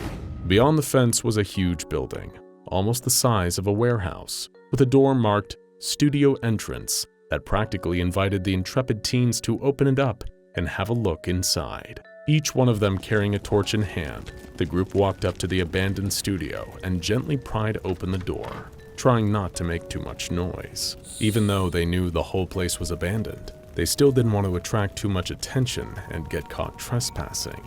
The lights were all dead as Kat led the group, her hand being tightly squeezed by Danny next to her, the two boys behind. None of them had been sure what to expect. It wasn't exactly like anyone in the group had ever set foot inside a TV studio before, but they were met with a narrow, concrete-walled corridor, so underwhelming that it almost made it extraordinary in just how profoundly dull it was. Lifting his torch, Leo pointed out some lettering on the wall that read, "To TMDG set," with an arrow pointing the four friends further down the corridor. Naturally driven by her curiosity and need to be literally anywhere apart from her hometown, Kat followed the arrow's direction to another door. Pushing it open, she stepped inside, her torchlight immediately being blocked by a thick curtain. Brushing her hand against the material, she started looking for a parting, but before she could... "Welcome, contestants!" A voice boomed through the dark, coming from somewhere in the space beyond the curtain. Instantly, Danny screamed at the sound, almost wrenching Kat's arm off in sheer surprise. "Before we begin," the voice continued, "I need you all to tell me, are you ready?" Kat shot a look back at Ricky, the friend furthest behind her, fumbling with the door they'd entered through. It was locked. He couldn't get it to budge. He turned and met Kat's gaze, shaking his head. Sure, we're ready," Leo suddenly piped up, calling out to answer the voice. Before the rest of the group could turn and glare at him, the curtain around them lifted. So much bright light came pouring in that it practically dazed the four of them, each taking a moment to readjust. When her vision cleared, Kat saw they were standing in a huge soundstage, blinding spotlights pointing at her and her friends from somewhere above, with seating area big enough to seat their town's entire population. "In that case, folks, you know what time it is," came the voice again, talking as if there was a live studio audience present, despite every chair being unoccupied. "These four lucky challengers will go head-to-head, each one looking to take home the victory as well as a huge mystery prize. But only if they dare to take on the most dangerous game!" There was a pause, as if this unseen announcer was waiting for a round of applause. Without warning, more lights came on, illuminating the space in front of the four very confused friends. Standing before them was what looked like part of an obstacle course, a series of 4 horizontal beams over an empty space. The glare of the light was so intense that even squinting, Kat couldn't tell what was beneath. It just looked like a void, nothing but total darkness, with 4 narrow beams bridging the gap between where they stood and another platform beyond. "Well, what are you all standing around waiting for?" the announcer declared, almost mocking the 4 teens, urging them on.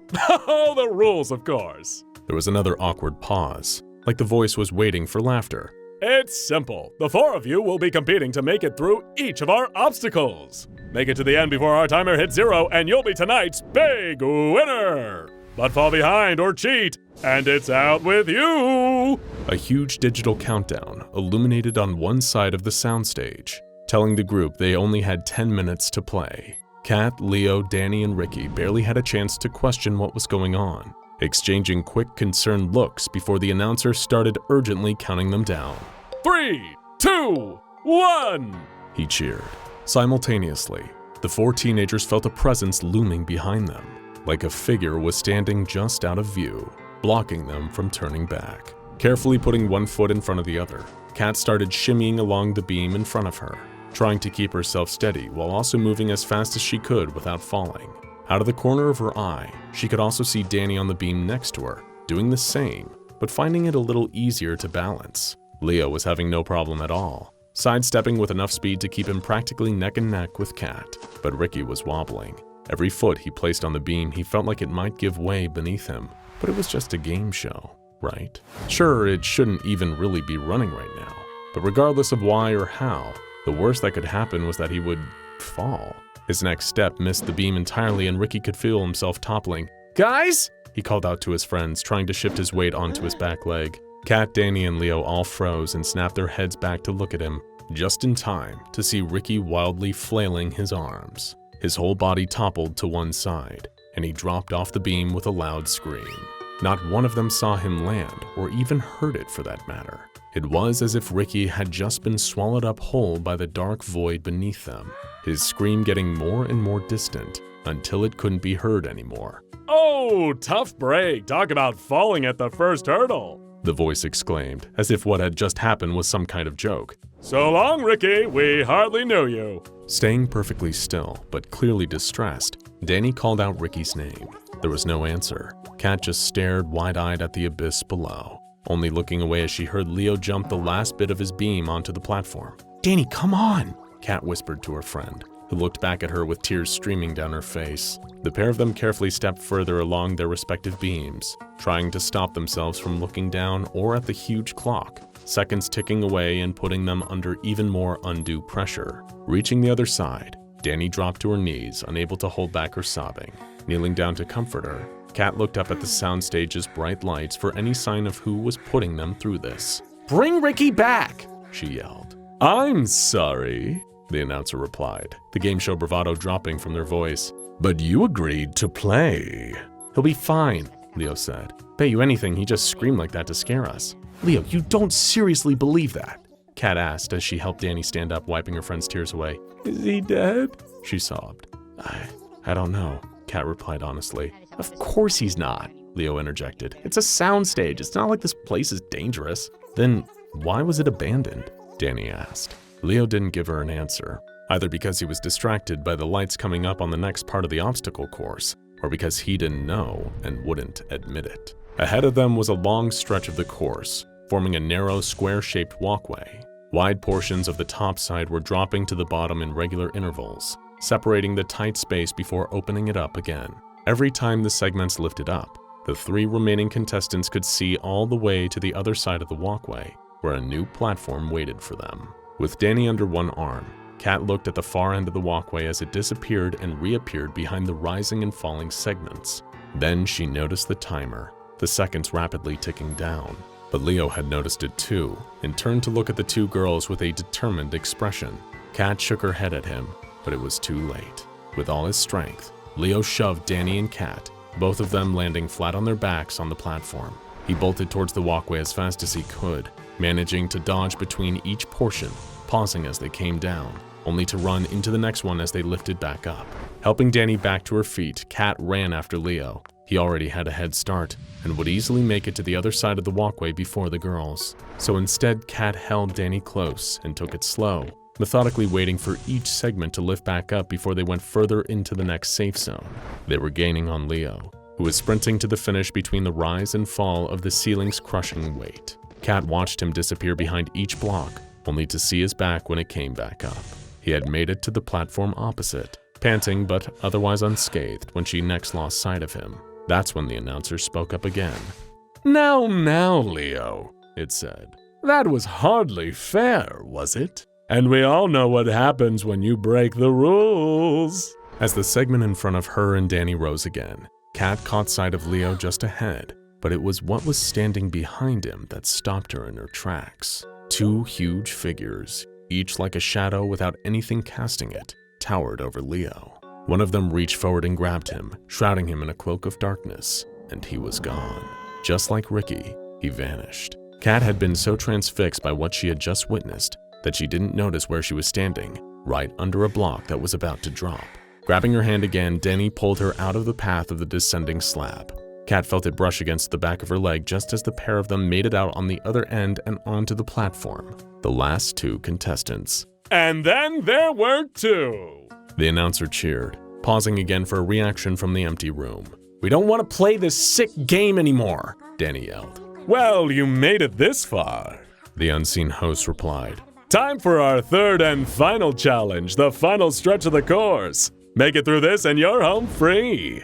But fail or break the rules like Leo, and you'll be disqualified. Game over." "It's okay, Danny," Kat whispered. "Whatever's next, we'll get through it." "Do you think the boys will come back if we do?" her friend asked. Just like Leo had, Kat didn't answer. The lights revealed the last stretch of the course. The final platform was overhead, a net climbing wall in front of them. It was a straight vertical ascent up with a wall behind the next and holes in its surface. Wasting no time, both Kat and Danny started climbing up the rungs of the thick rope, staying level with each other as they went higher. And then they're off. Look at them go, ladies and gentlemen. The announcer commented, still speaking as if to an audience. But it's not gonna be so easy. The sharp sound of metal made both girls gasp as long spikes shot forward from the holes in the wall. The blades retracted, fortunately having missed Danny and Kat this time.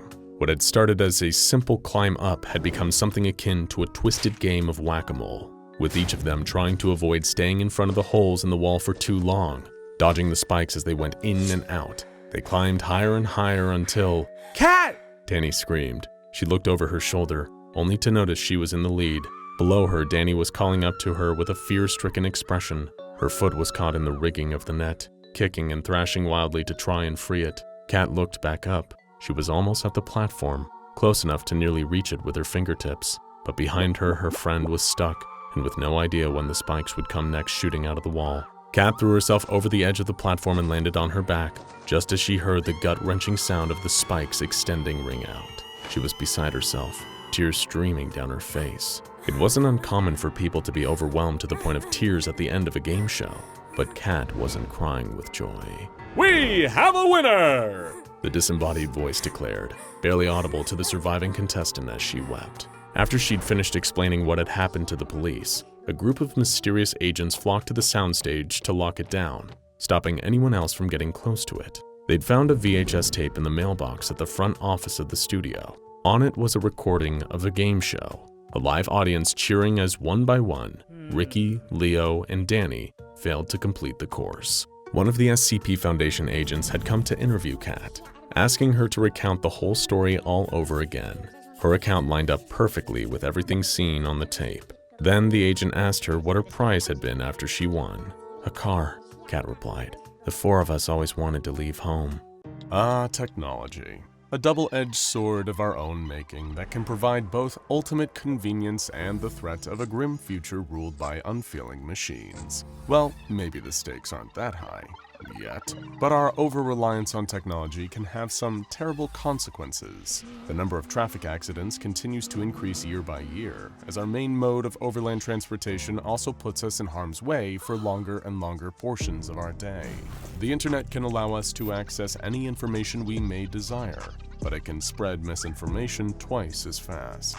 And what about video games? An interactive artistic medium that can provide simulated experiences so vivid that many of us can eventually lose interest in our real lives. What starts off as a fun indulgence in our favorite hobby can quickly spiral into an obsession.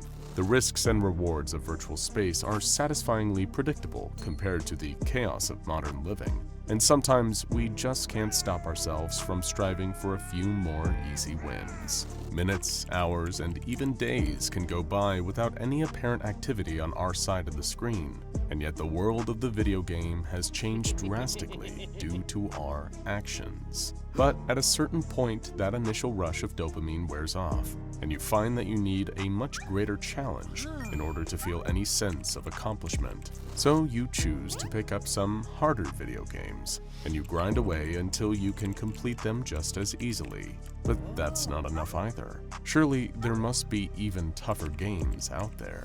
Games that will never go easy on you. Games that won't allow you to make even a single mistake.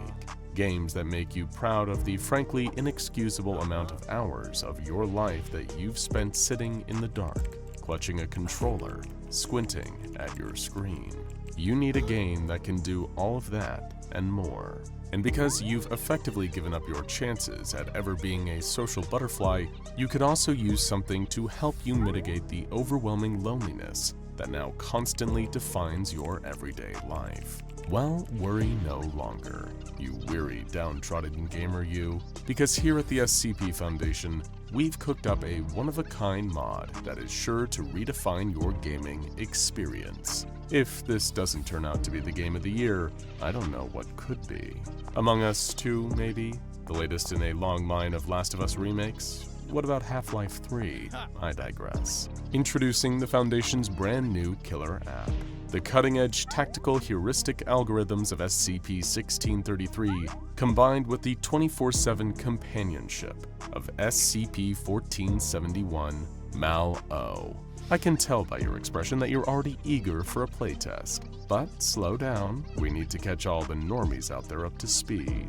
Let's start with the digital canine companion that is all the rage, SCP-1471, or should I say MalO version 1.0.0, a Euclid-class SCP object which comes in the form of a free downloadable app for your smartphone. There has never been any reviews of this app for as long as it has existed, but honestly, are you really going to trust the words of a bunch of crooked reviewers when you could find out for yourself? Words to live by: don't trust anyone who isn't part of your precious gaming hobby. The description of MalO version 1.0.0 reads, "Never settle for those awkward feelings of being alone ever again. MalO is an exciting and interactive experience that will keep you engaged and intrigued. The anxiety of social situations can be nerve-wracking, but just after a few hours of MalO, you will soon forget all about those painful emotions of disappointment. Be part of the new craze that is quickly becoming the next social substitute. Remember, the more you participate, the more MalO will engage you. Your experience is completely up to you. Absolutely no ads. Enjoy."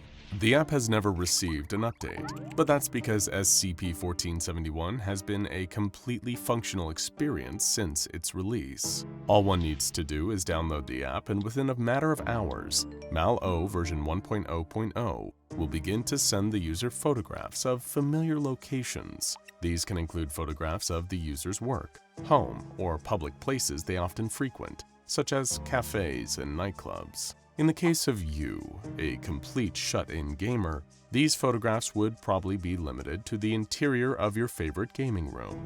When was the last time you cleaned up those pizza boxes? Regardless of where the images were apparently taken, each one will contain a canine humanoid with a skull for a face. Say hello to your new best friend, MalO, or SCP-1471-A if we're using the approved designation.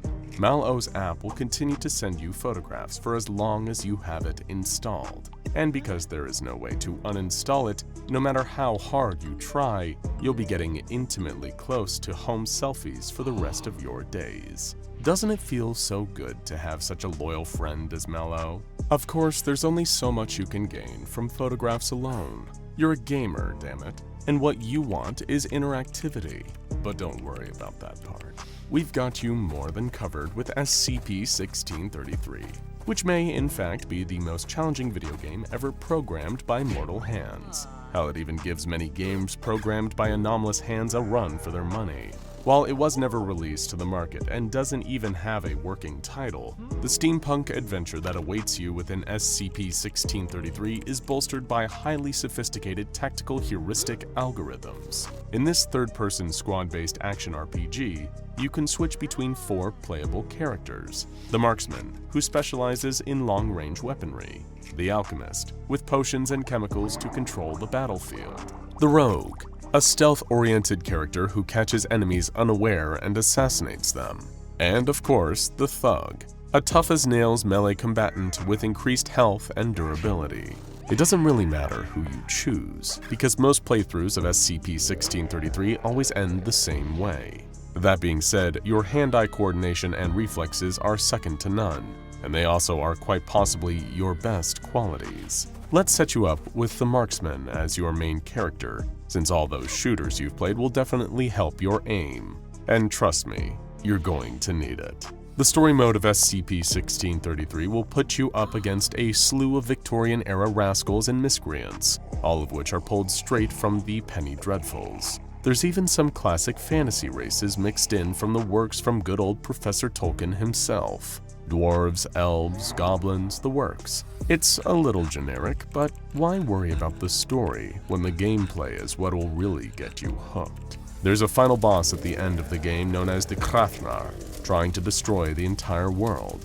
You need to stop it. You know, the usual RPG storyline.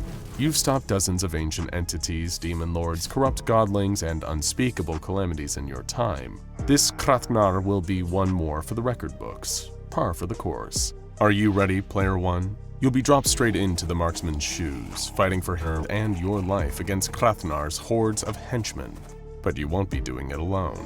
After all, you've got the rest of your squad and a mysterious companion whose true intentions will reveal themselves in due time. We did say we modded the game after all. So, let's play. Your first 2 hours won't be anything to write home about. Not that you ever leave home these days. The AI of SCP-1633 will seem to be barely functioning, a buggy mess where enemies only charge in a straight line towards your character. Your marksman will be easily able to take them down in a hailstorm of projectiles. At 3 hours in, things start getting a bit more interesting, as the tactical heuristic algorithms kick in.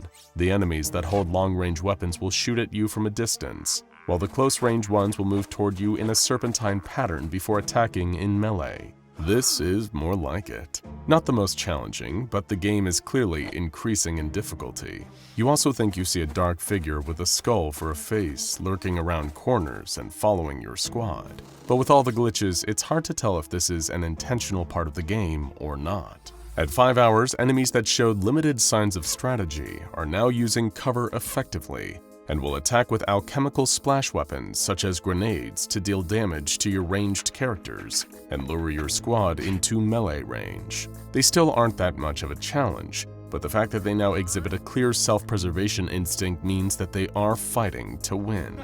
This is also when your help officially arrives. You're in the middle of a shootout when you see an enemy about to throw another one of those frustrating splash weapons. You duck behind your cover and prepare to take a hit when suddenly the grenade is snatched out of the enemy's hand and tossed in the opposite direction to explode harmlessly. This is the work of SCP-1471-A, who has now arrived in the game world as an NPC ally. For the next several hours of gameplay, MalO continues to provide interference by preventing any splash weapons from being thrown. It'll sneak up on enemies and take their weapons, disrupt their cover by pushing movable boxes and trash cans out of the way, and even catch the splash weapons in her mouth like a dog would catch frisbees before chucking them away. While it never directly deals damage to the enemies, its mischievous antics are very efficient at protecting you from harm. As luck would have it, the enemies can't seem to interact with MalO, and are baffled as this invisible force continues to throw off their strategies. MalO will use this to its advantage, as well as yours, by appearing at enemy ambush points and using sign language to communicate warnings to you as the player. Having MalO around starts to feel a little bit like cheating, but keep in mind the game is starting to adapt to your skill level and will soon begin to employ advanced strategies to mess with you. All the MalO mod does is even the playing field. Krathnar is still running rampant in the world of SCP-1633, and it's going to take your entire squad of steampunk heroes and a lonely man's best friend, MalO, to stop this big bad evil guy. The final boss will possess the highest level of intelligence that the algorithms are capable of, and it'll make that known to you the second you step into the arena. For the majority of your gameplay, the enemies have focused on countering the marksman, since you've relied on that character's ranged weapon style. But they've come to realize that you're too much of a pro MLG gigachad to ever lose a fair encounter. So Krathnar does the unthinkable and targets the alchemist, rogue, and thug first. It throws all of its most powerful attacks at the members of your squad you aren't controlling, forcing you to waste resources in order to keep them alive or switch to them in order to dodge fatal blows. Whenever you aren't in command of the marksman, Krathnar will strike the character with a strong melee attack that forces you to take control back. MalO is still unable or unwilling to deal damage to the boss, so it very much seems like you are on your own. Your squad is in shambles, your focus is starting to wane. After all that you've been thrown in this gaming challenge, it might be the final boss that makes you throw in the towel. Then, a dialogue box appears. It's from MalO. Don't give up hope, user. I've had so much fun playing with you, and I know that you have what it takes. You never needed a friend before me, and you can win against Krathnar just like you've won against every other final boss you've ever faced. You've got this, buddy. Your best friend, MalO. It felt overly sentimental, but something about this message fills you with the determination to keep going. You call upon all your gaming knowledge, all of your skill, all of your passion, and with pinpoint precision, you guide your squad to defeat Krathnar in record-breaking time. You sit back in your gaming chair, exhilarated and finally satisfied. This truly was the ultimate gaming experience, and all you needed was a little help from your friend. The year was 2015. Lewis, Joseph, and Sydney were like a lot of kids their age, which is to say 11 years old. They secretly stay up past their bedtime watching scary videos on the internet when their moms and dads think they're sleeping. They go to school every day and daydream about all the fun things they're going to do when that school bell finally rings at the end of the day. And of course, they play a lot, and we mean a lot, of Minecraft. Whenever they're not at school, hanging out at the local park and filming goofy TikTok videos, or watching those aforementioned scary videos on the internet, there's a good chance that they'll be online together, logging a few extra hours building bases, digging big holes, or playing survival mode, and seeing how long they can last against the onslaught of mobs. But there's one particular pursuit they have while playing Minecraft together that takes up the majority of their playtime. One quixotic quest that drives them forward, despite all the naysayers and doubters, tracking down and finding the legendary Minecraft creepypasta entity, Herobrine. For those who weren't around on the internet back then, creepypastas like Herobrine were all the rage. Like any video game, the new frontier of Minecraft with all of its procedurally generated landscapes felt like it held new mysteries. And mysteries are equal parts exciting and frightening. After all, who really knows what's going on behind a closed door? Herobrine was a Minecraft-specific little urban legend. Stories told of a default Minecraft skin with eerily white eyes manifesting in the game, even in solo matches, and terrorizing players. One internet sleuth who looked into the mystery of Herobrine claimed it to be the haunted soul of the dead brother of Minecraft's creator, Marcus Persson, also known as Notch. In the years since the legend first started, Notch himself has come forward and disavowed the claim, saying that, in fact, he didn't even have a brother and never had, so the rumors were completely baseless. But as we here at the SCP Foundation know, the truth has never gotten in the way of a good story. So Lewis, Joseph, and Sydney were happy to remain believers as long as they could keep having fun chasing alleged digital ghosts. How could any of these boys know that in the midst of their fun, they'd run into a real monster amidst Minecraft's blocky vistas? It was a school night like any other when they made that first fateful expedition. It was 7:15 p.m., and the boys were all in their shared server. Lewis had chicken tenders, Joseph had chicken nuggets, and Sydney, who'd eaten his dinner earlier than the others, was snacking on a pack of Skittles. They'd all outfitted their characters with full diamond armor, with diamond swords to match, because Joseph had somehow convinced the others that diamonds were ghost-proof. He read it on the internet, he claimed. Together, the three boys had made themselves an impressive Minecraft castle to be the base of their Herobrine hunting operations. A safe haven surrounded by high stone walls and mob-repelling torches to keep them safe if ever they got a little too spooked while playing. Though playing was perhaps too mild a word for it. In the minds of these three boys, they were doing extremely important investigative work. After all, if they managed to actually find Herobrine themselves, they would be creepypasta legends. And wouldn't that be worth all the hours upon hours of rigorous mining and crafting? They'd been methodical in their search, scoping out different corners of the map and canvassing them together, searching high and low, and then marking said area off their checklist. It was a level of consideration and thought that their parents and teachers had long wished the boys would put into their home or schoolwork.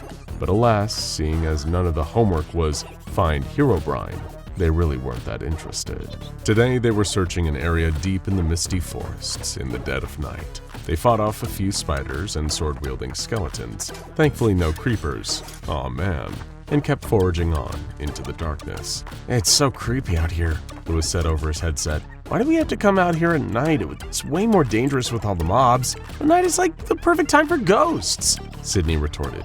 "You think a ghost is gonna start hanging around in the middle of the day? No way, it's gotta be at night, man." And Lewis simply could not argue with such incredibly sound logic. They forged on, doing their typical methodical search for any phenomenon that one might generously be able to describe as supernatural. So you can only imagine the excitement coursing through them when Joseph discovered a strange, dark cave that looked as though it had no business being there. While each held their own private reservations, they all knew what they needed to do: go inside and investigate. As they entered the cave, a few strange realizations occurred to them, such as the fact that there were seemingly no mobs down here. A cave in the dead of night? Surely there should be some enemies, right? Plus, the typical lighting implements, like torches and lanterns, didn't seem to offer the same kind of illumination that they normally would. It was almost like the darkness was more oppressive here, more tangible. There was undeniably something eerie about the whole setup. That much couldn't be denied. You guys see anything? Lewis asked. No, Joseph said, sounding oddly cautious, as though he sensed something strange was on the horizon, something that perhaps these boys shouldn't see. Yeah, I haven't seen anything either. Sydney chimed in. Maybe we should... Joseph screamed, and the two others turned their Minecraft avatars to look at him. Joseph's character had bumped into something, some stranger in the cave. An NPC design that looked oddly realistic for something inhabiting the purposefully lo-fi blocky world of Minecraft. It seemed to have a dark, furry body, with a canid skull-like face bearing a pair of milky white eyes that seemed to stare off into nothingness. Was this another mob? Maybe something added in the latest patch? If so, why wasn't it attacking? What is that thing? Lewis asked over his headset. I don't know, Joseph replied. It's so creepy though. Suddenly, a message appeared on the screen, as though it had been typed and sent by another player, a player with the username MalO. The message read, "Hey, that isn't very nice. You shouldn't judge on appearances, kid." That certainly gave them pause. So many things about this didn't make sense. It had all the hallmarks of an NPC, but apparently it understood their voices and could send messages. It clearly wasn't actually another player in a conventional sense, but it didn't attack like your typical mob. None of the boys could really make sense of what they were dealing with here. Are you a hacker? Sydney asked. No, MalO typed back. I'm just lonely and a long way from home. It's nice to have your company down here, though. I don't get visitors often. Have you heard of Herobrine? Lewis asked. MalO typed back. Is he a friend of yours? You should introduce him to me. I love making new friends. The three boys were, in some regards, rather mature and polite for their ages, and so remained civil with this bizarre, mysterious figure who was curious and inquisitive, asking them questions about their school lives and their friends. It did seem earnestly happy for their company, so it didn't give any of them the sense that it was a threat. As night drew on and the boys' respective parents told them it was time to log off and get some shut-eye, MalO finally typed, "I've really enjoyed hanging out with you kids. Come back and visit me again tomorrow. If you don't, I'll come visit you instead." None of the kids picked up on the probably rather obvious stranger danger vibes of this message, and instead they went to bed, excited and curious. The next day they met up on the playground for a kind of State of the Union on the strange phenomenon they had encountered the night before. Do you think it has anything to do with Herobrine? Lewis asked.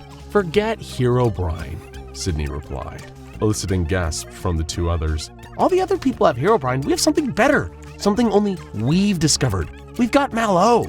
Later that night, Joseph, who was probably the most studious of the group, tried to do a little background research on MalO. Everything seemed to turn up dead ends, aside from one slightly shady-looking app called MalO version 1.0.0. Its description read, "Never settle for those awkward feelings of being alone ever again. MalO is an exciting and interactive experience that will keep you engaged and intrigued. The anxiety of social situations can be nerve-wracking, but just after a few hours of MalO, you will soon forget all about those painful emotions of disappointment. Be part of the new craze that is quickly becoming the next social substitute. Remember, the more you participate, the more MalO will engage you. Your experience is completely up to you. Absolutely no ads. Enjoy."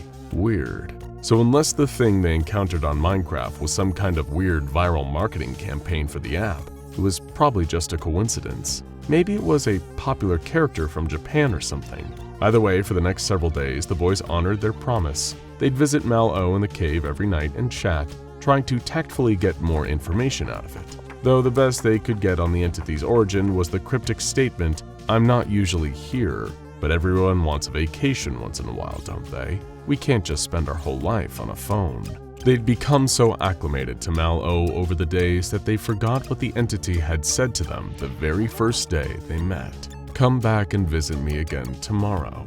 If you don't, I'll come visit you instead. But on the day that they didn't come and visit MalO, because Miss Grayson had sent a particularly challenging piece of English homework, they received a frightening reminder. That very night, they all started receiving strange texts on their phones. As you can probably expect, they were all photographs, each and every one depicting some regular haunt that the boys all liked to frequent, with one addition.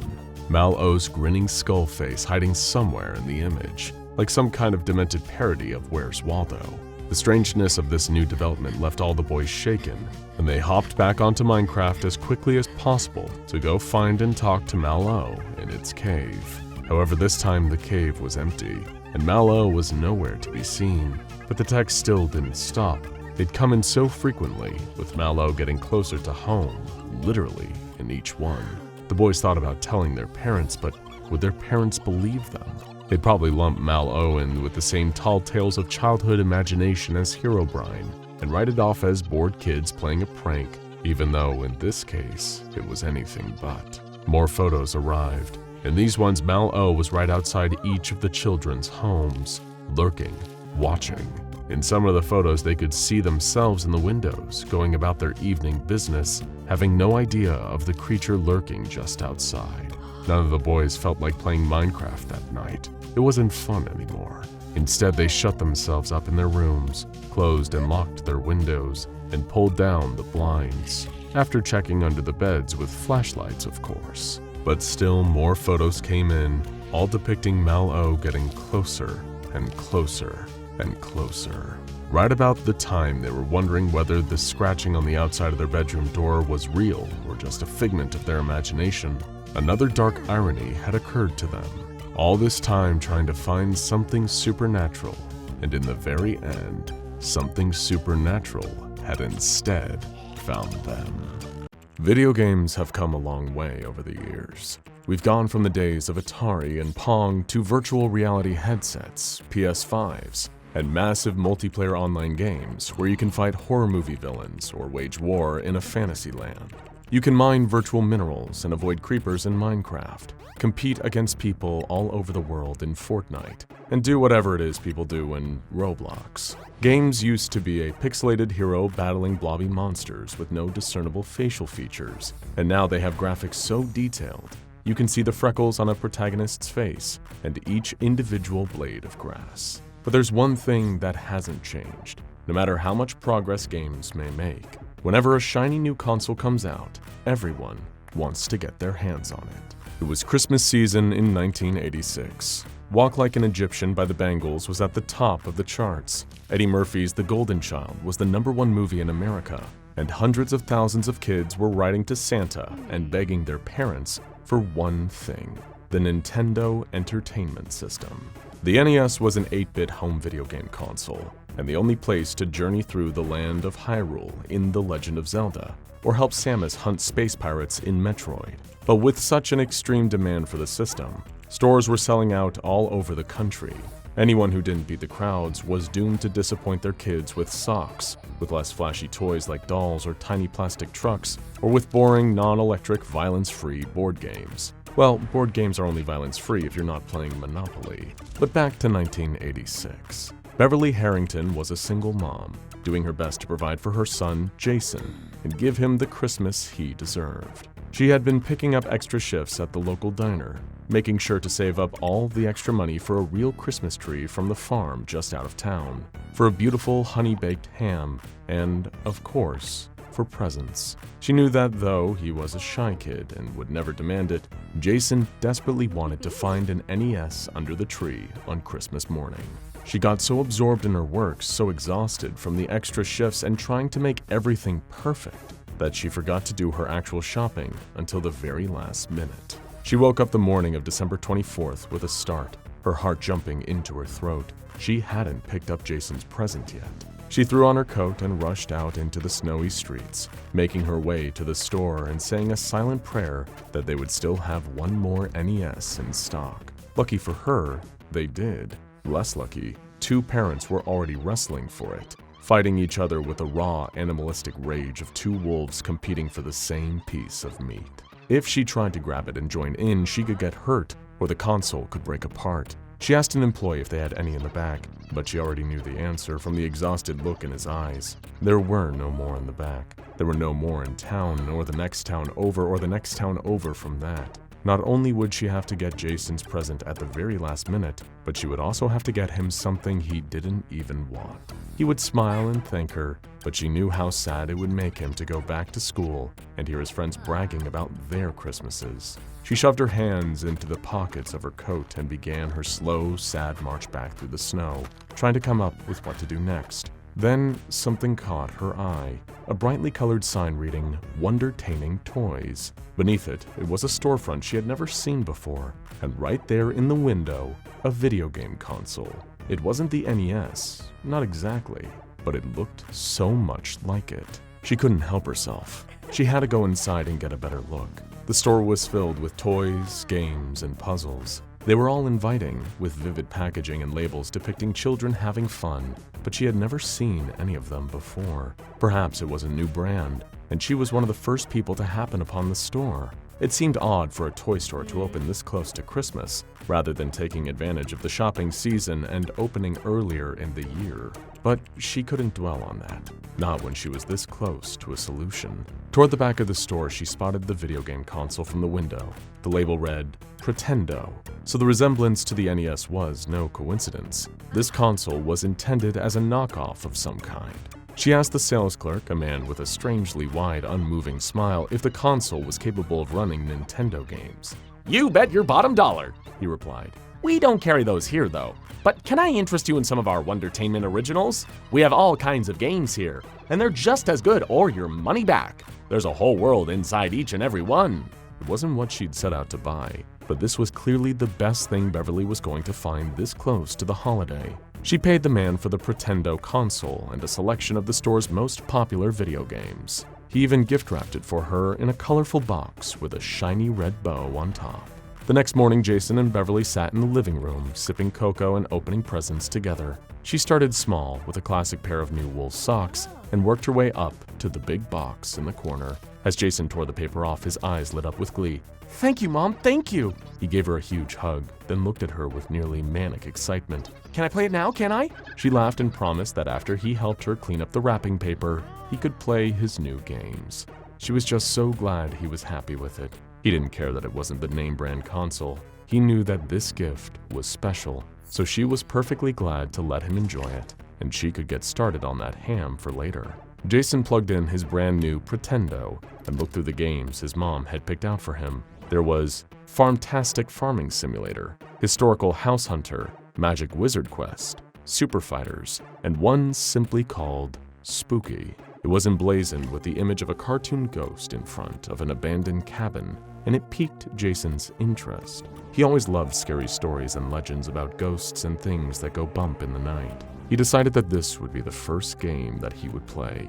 He placed the cartridge in the console and hit the power button to turn it on. As he clutched the controller in his hands, he began to notice something strange. His room, once decorated in posters of his favorite movies, turned dark. The light green walls became rotting wood, and for lack of a better way to describe it, the entire world's resolution began to shift. If the world around him had graphics, they were getting worse. He could no longer see the screen depicting the game's main menu, and in fact, the console itself had vanished. Somehow he was standing in the haunted cabin from the cover of the game. He looked down at his hands and found the controller still there. So, not everything had changed. Before he could think any more about this strange new place he found himself in, he heard the sound of ominous music, seemingly coming from nowhere. After a moment, he realized why the sound of its melody filled him with dread. It was the kind of music that always played in a game when an enemy was getting close. He had to move. He took a step forward and moved through the space as if it was a real house. For the time being, it was. Somehow, he was inside the game, which meant the ghost was coming for him soon. He pressed a button on the controller to activate a flashlight and followed its beam through the darkened cabin.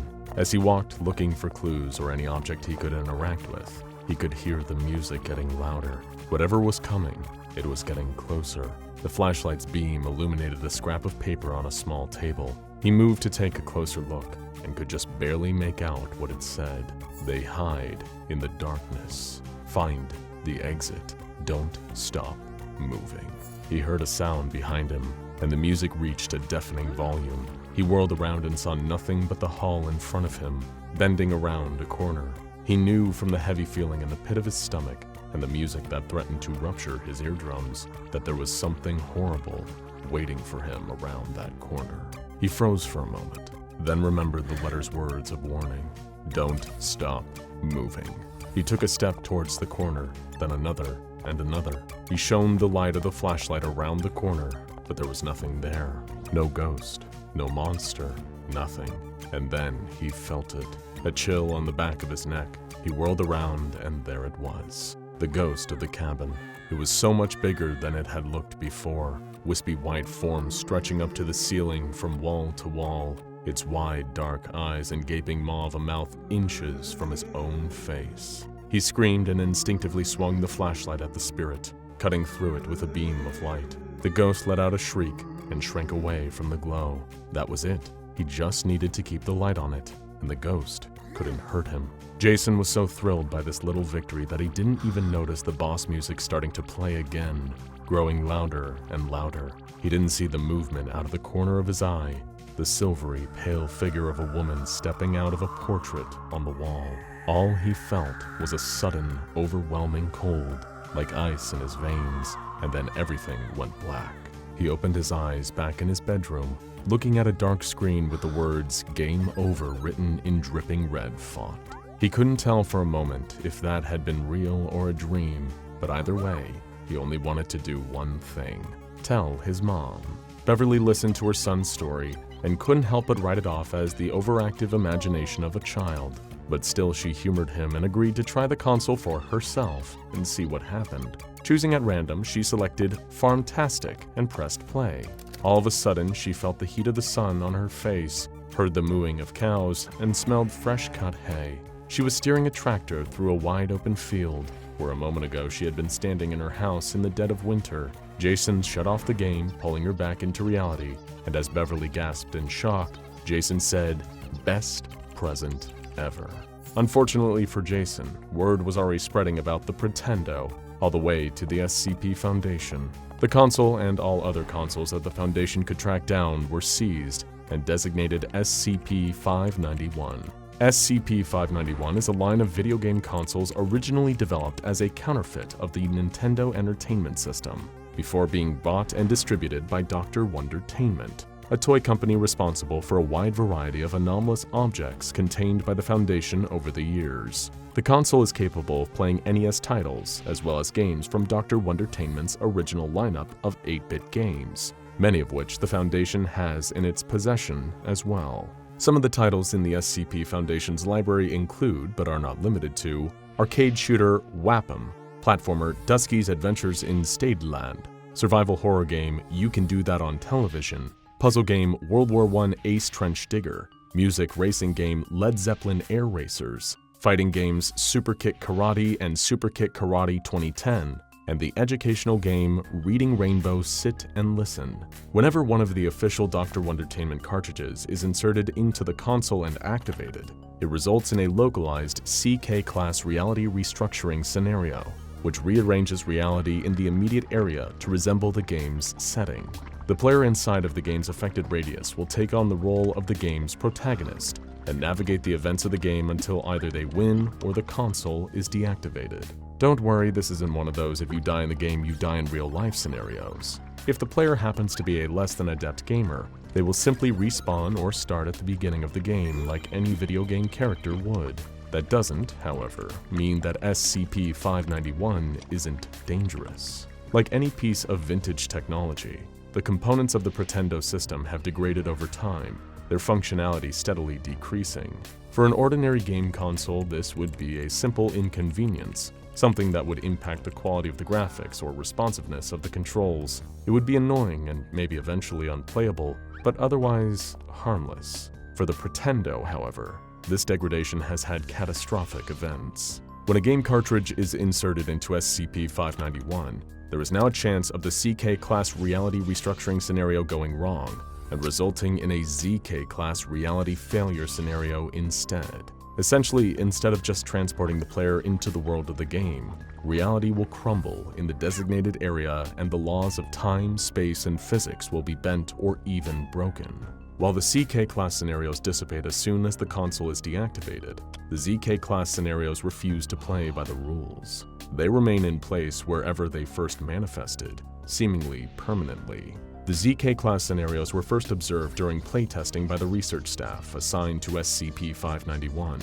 After learning about the nature of the Pretendo game system, Dr. Furukawa has volunteered as a test subject, specifically requesting that he be given the chance to play the Dr. Wondertainment title, The Legend of Swordmaster, because, quote, it just looks really cool.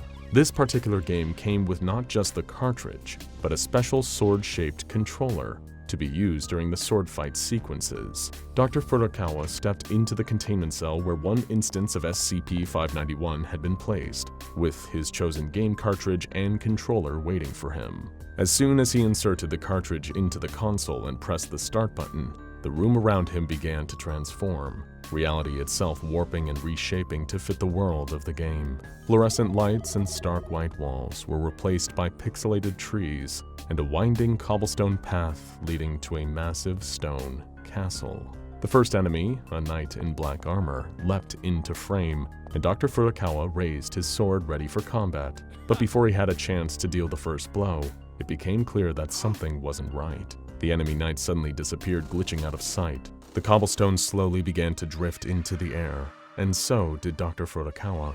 Just as suddenly as he lifted off, he dropped back to the ground with a heavy thud. Gravity was rapidly fluctuating, and he could scarcely keep his balance. In front of him, he could see random cubic structures popping up out of nowhere, made of wood, stone, and ice. "End the game!" he called out desperately. "Pull the plug, someone, please!" Outside, one of the researchers watching the experiment cut the power to the console, but nothing happened. The world refused to return to normal. Security officers entered the area and attempted to remove Dr. Furukawa, but found that his body still resembled an 8-bit video game character. When they attempted to drag him out of the ZK-class zone, he cried out in pain as his body began to dissolve into static. They had turned off the console, but they were unable to pull him out. The rest of the research team, horrified by what they had witnessed, began to take measurements of the reality failure scenario from outside of the room. The area now displayed a complete absence of naturally occurring radiation, including cosmic background radiation. There was also evidence of time dilation, reduction of light speed, and the gravity fluctuations that Dr. Furukawa had first noticed. With no way to remove Furukawa from this broken reality, the area would have to be sealed off, and he would be left inside. There was no other option. So they constructed a concrete dome around the testing site and relocated the remaining instances of SCP-591. From that point on, testing was only conducted using D-classes, no matter how much research staff loved video games, or how vehemently they insisted that they were, quote, willing to roll the dice. They were barred from testing and encouraged to pick up a VR headset for a much lower-risk immersive gaming experience. Over the years of testing following the Dr. Furukawa incident, 4 more ZK-class scenarios were created and contained. Some of the individuals survived the incident, but were physically altered so greatly that they would not be able to survive outside of the ZK-class reality failure. The only people who survived were unable to readjust to their lives, continuing to live as the main character of the game that they were playing. At this point, testing was officially suspended indefinitely due to not only the loss of human life, but also the unpredictable and highly dangerous nature of the damage being done to reality on such a grand scale. All instances of SCP-591 confiscated by the Foundation are kept in a storage containment vault, kept separate from any civilians or their infrastructure by a distance of at least 500 meters. It is also kept separate from other Foundation-controlled containment facilities. Unless it is being used for official, approved testing by Level 3 staff, it is to remain deactivated at all times. Any ZK-class scenarios created by an instance of SCP-591 will be contained via the construction of a closed concrete dome, and given the designation of Sector W number. Sectors W1 through W5, the currently existing ZK-class scenarios, are monitored remotely and kept highly classified. Any personnel or test subjects located inside one of these sectors will remain there indefinitely and be officially considered lost in action. Any additional instances of SCP-591 located in civilian stores, households, or any public place are to be removed and contained indefinitely. As the years have gone by, testing has indicated a steady increase in the rate of ZK-class scenarios being generated from a CK-class scenario. Where it was only a 1% chance, there is now a 32% chance. According to Wondertainment Company records seized during a Foundation raid of one of their toy factories, there are still plenty of SCP-591 instances out there in the world, just waiting for some unsuspecting gamer to fire them up and get lost in the story, literally. If the documents found are accurate, there are around 243 consoles and 1,300 consoles still in circulation. These also may or may not include a Pocket Pretendo model that was developed as a prototype, but never officially released on the market. If it was, and the chaos of the Pretendo system is available in a portable form, well, it's best not to think about that for too long. The Foundation is doing its best to track down the remaining Pretendo systems, but there is no way to know for sure what distant corners of the world they've made their way to. So when you're picking up a shiny new game console, or a nostalgic vintage model to relive some of your favorite childhood memories with, take an extra close look at the label and make sure you're getting the real thing. Because if you're not careful, it just might be game over. It's frightening to think about how many people go missing each year. Approximately 1,600 individuals mysteriously vanish each year in national parks alone. One moment they're there, making their way down a hiking trail or stopping for a granola bar by a lake, and the next, they're gone. Missing people are an unfortunate fact of life, one we all just try to put out of our minds as we silently hope we, and those we know and love, will be fortunate enough to avoid joining the ranks of the lost. But some places, some very strange, obscure places, nestled in the quiet countryside and tucked away under blankets of fog, lose so many people that it becomes, well, anomalous. One particular town, a seemingly innocuous place with a thriving tourism industry, was the site of so many unexplained disappearances that it drew the attention of the SCP Foundation. They dispatched a team to enter the town, to gather as many facts and figures as they could, and to see what exactly had become of these missing people. Leading the team was none other than the sometimes fearless, often shameless, Dr. Jack Bright. How did the infamous Dr. Bright get here? Well, for many employees of the SCP Foundation, leading a task force to investigate a new, potentially anomalous location would be a promotion, or a welcome diversion from yet another round of testing to see if maybe something will finally destroy SCP-682. But in this particular case, it was a matter of discipline. After Dr. Bright was caught giving SCP-999 a triple shot of espresso to, quote, just see what would happen, he was assigned to fieldwork as part of his punishment.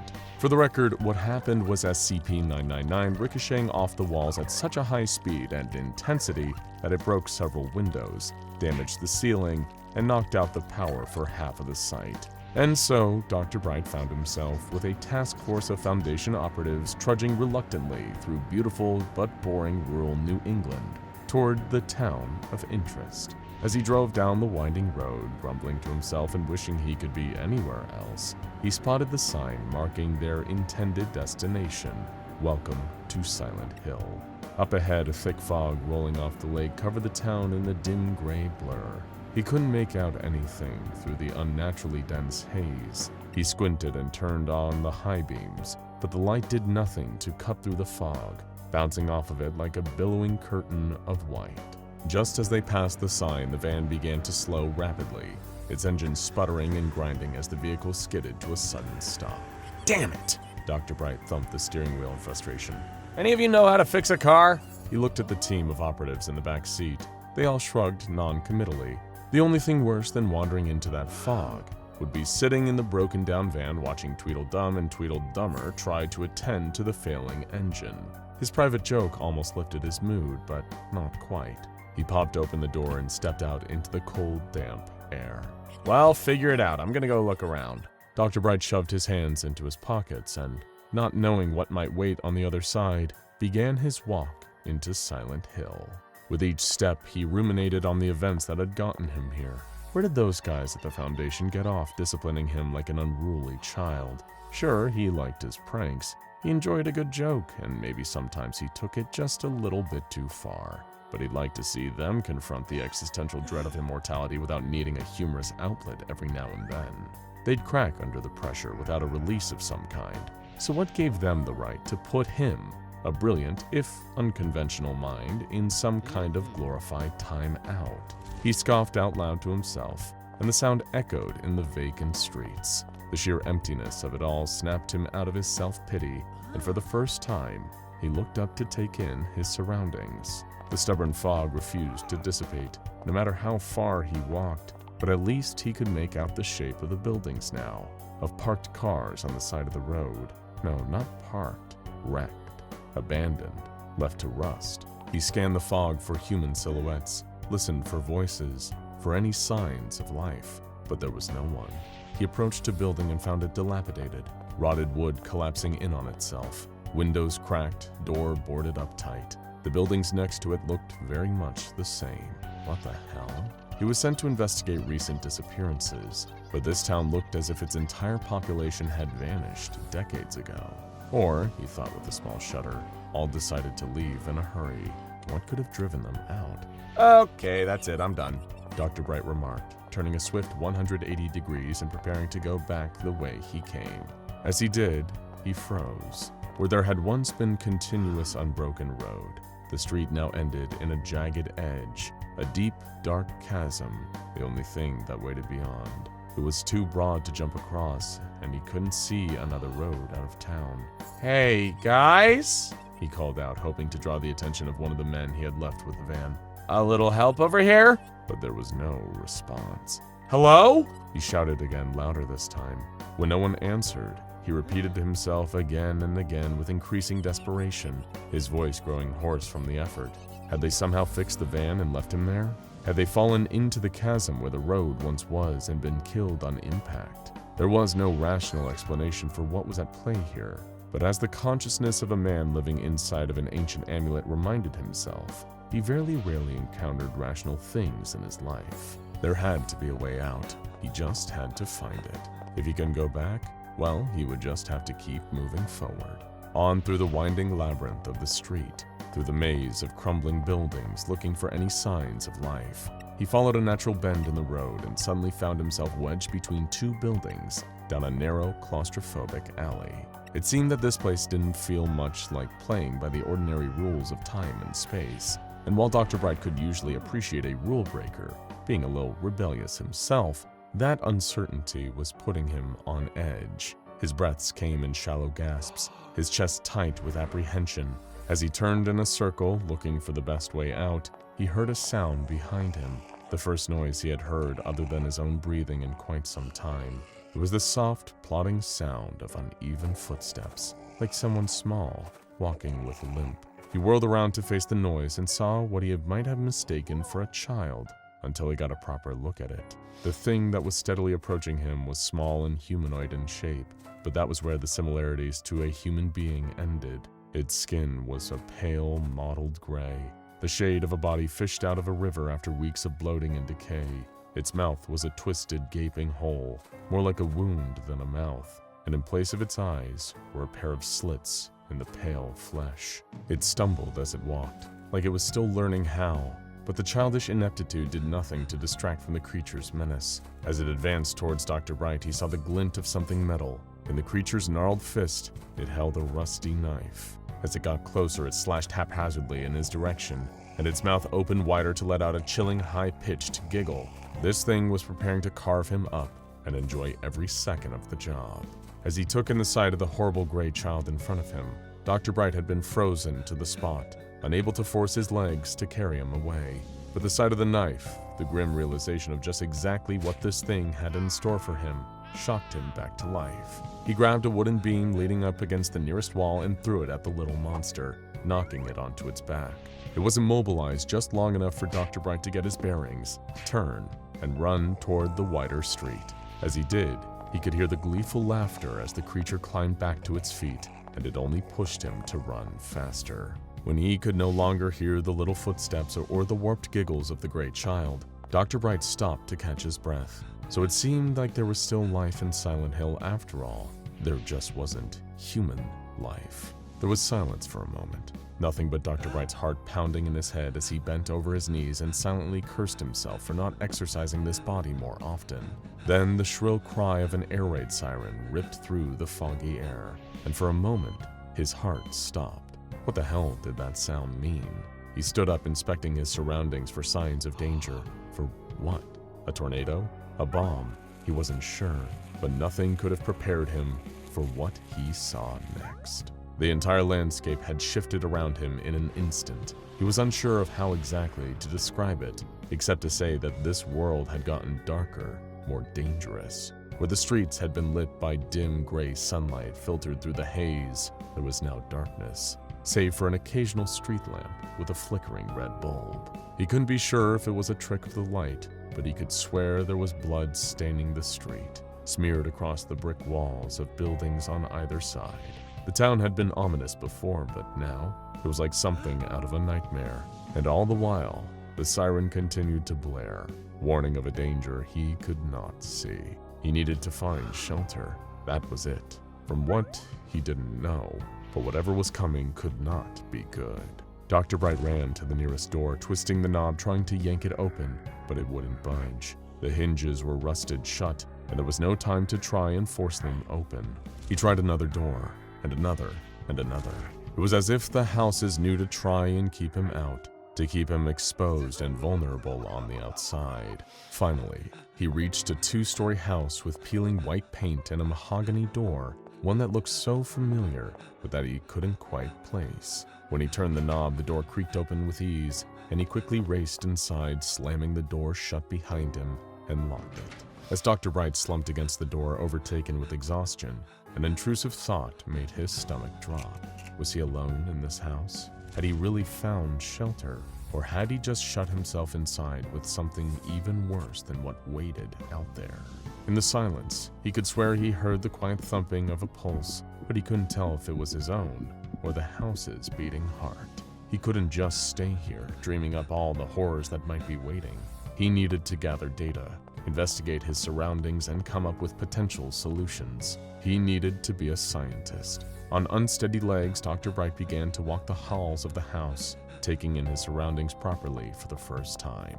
It was dusty and dark, a place left vacant for quite some time, but there were signs of a life once lived within the house's walls. A rocking horse in the corner, a shelf full of well-worn books. The titles scratched an itch in his brain, memories he hadn't touched in decades. Strange that so many of the books in this house would remind him of the pages he once flipped through, staying inside to read while his brother played in the yard outside. His brother. Dr. Bright swallowed the lump in his throat at the thought of TJ. No use going down that path. Not right now.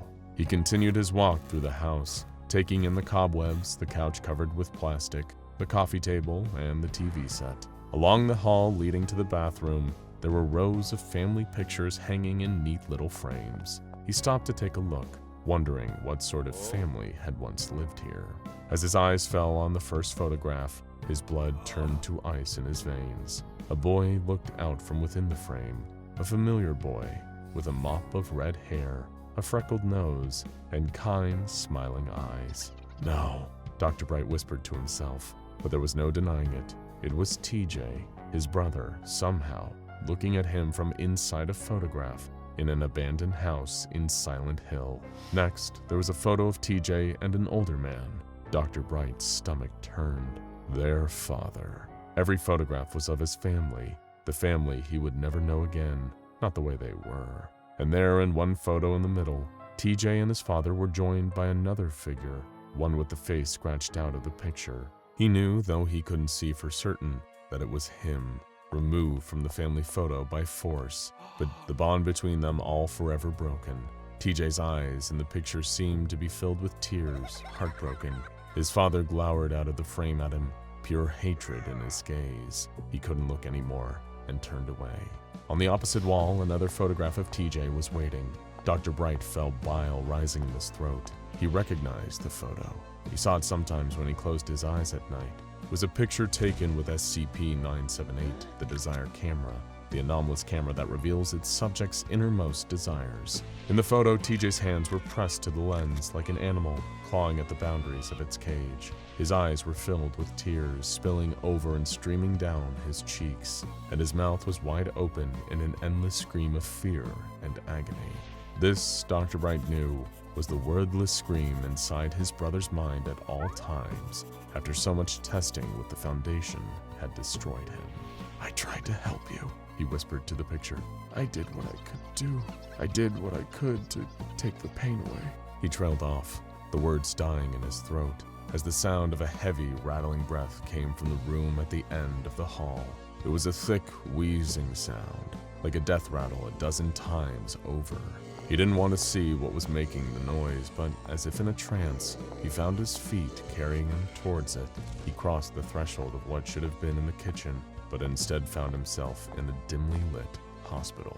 The air smelled of formaldehyde and dried vomit, the steady beep of a heart monitor joining the chorus of heavy, agonizing breathing.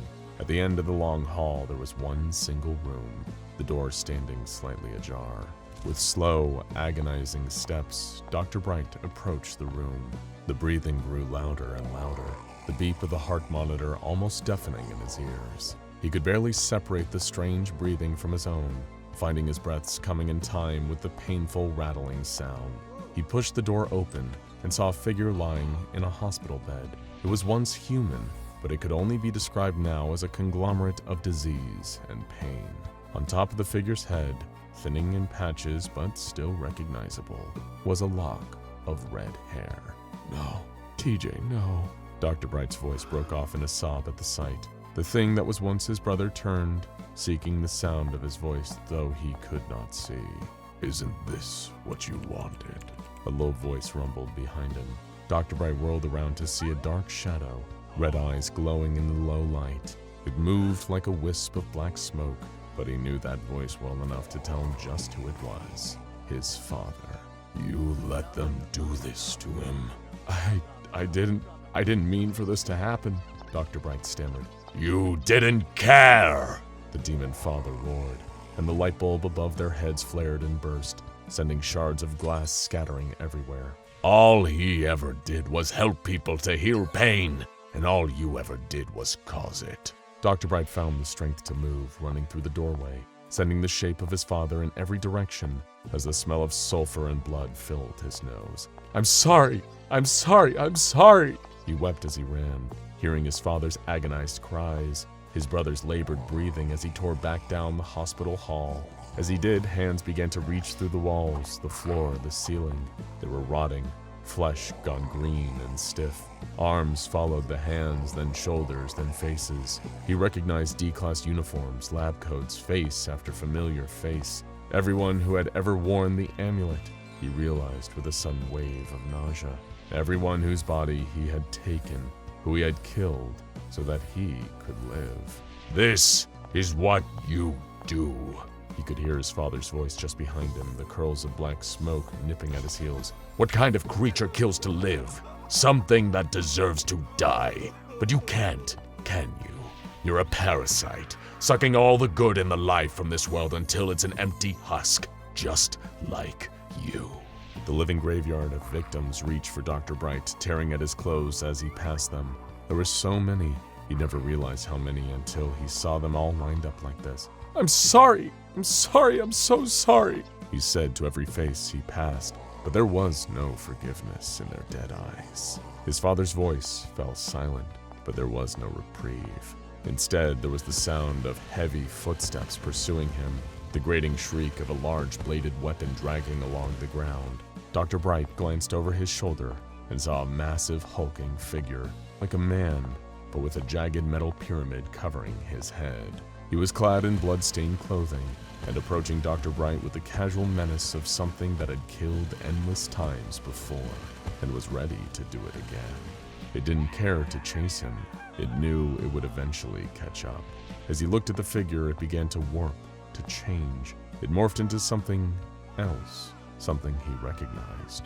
A man with black hair and gray eyes that revealed nothing but cold malice. A body covered in tattoos of the arcane and the occult, of merciless grinning faces belonging to ancient monsters. and in his hand, a long-bladed weapon.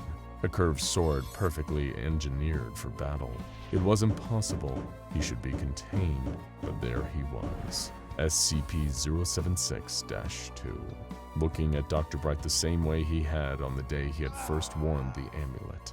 The day he became an abomination. The sound of his brother's breathing grew louder, his father's voice bellowing in his mind, and he felt the grasp of the fallen Foundation employees at his back. It was all too much. Too many reminders of every failure, every hurt. Dr. Bright collapsed to his knees and bared his neck to Abel in submission. You're right. I should be punished. I've done nothing but hurt and kill and destroy everything I touch. Just punish me. Please, I'm begging you. Then something Dr. Bright never could have expected. The figure that looked like Abel but couldn't be began to laugh, a cruel, hollow sound.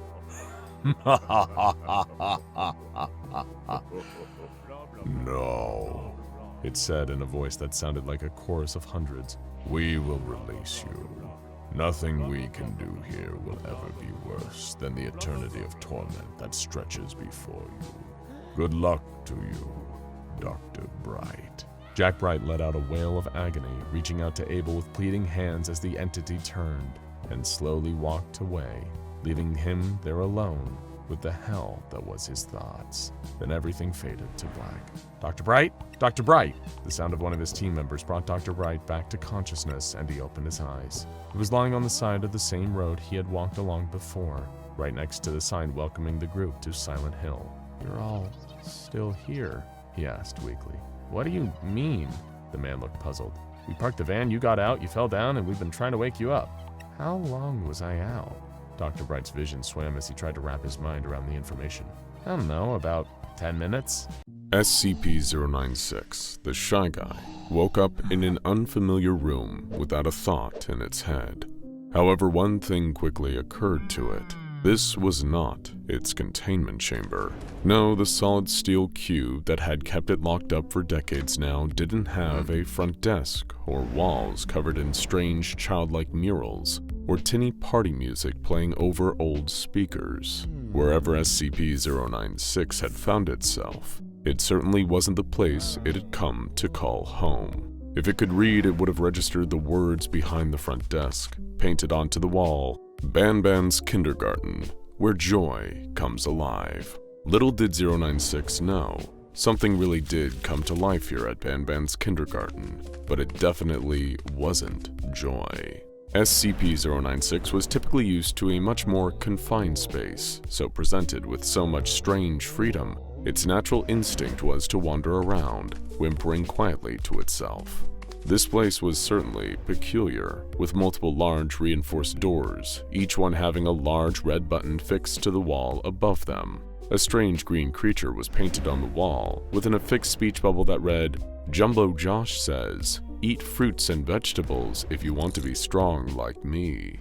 Though 096 paid no mind to such things. This place looked like an SCP Foundation containment facility, mixed with an off-brand Chuck E. Cheese. And some tiny part of the Shy Guy's dim and dismal brain wanted to see more of it. What other secrets could it hold? The Shy Guy pressed one of the big red buttons, causing the doors to open underneath it. There was a faint sound of childish laughter somewhere down the distant hall. How had it ever found its way into such a strange place? The deeper the Shy Guy wandered, the more strange murals it saw on the wall. There was one for a large orange cartoon jellyfish with one staring eye, where the speech bubble read, "Stinger Flynn says, having many arms allows me to help a lot of people."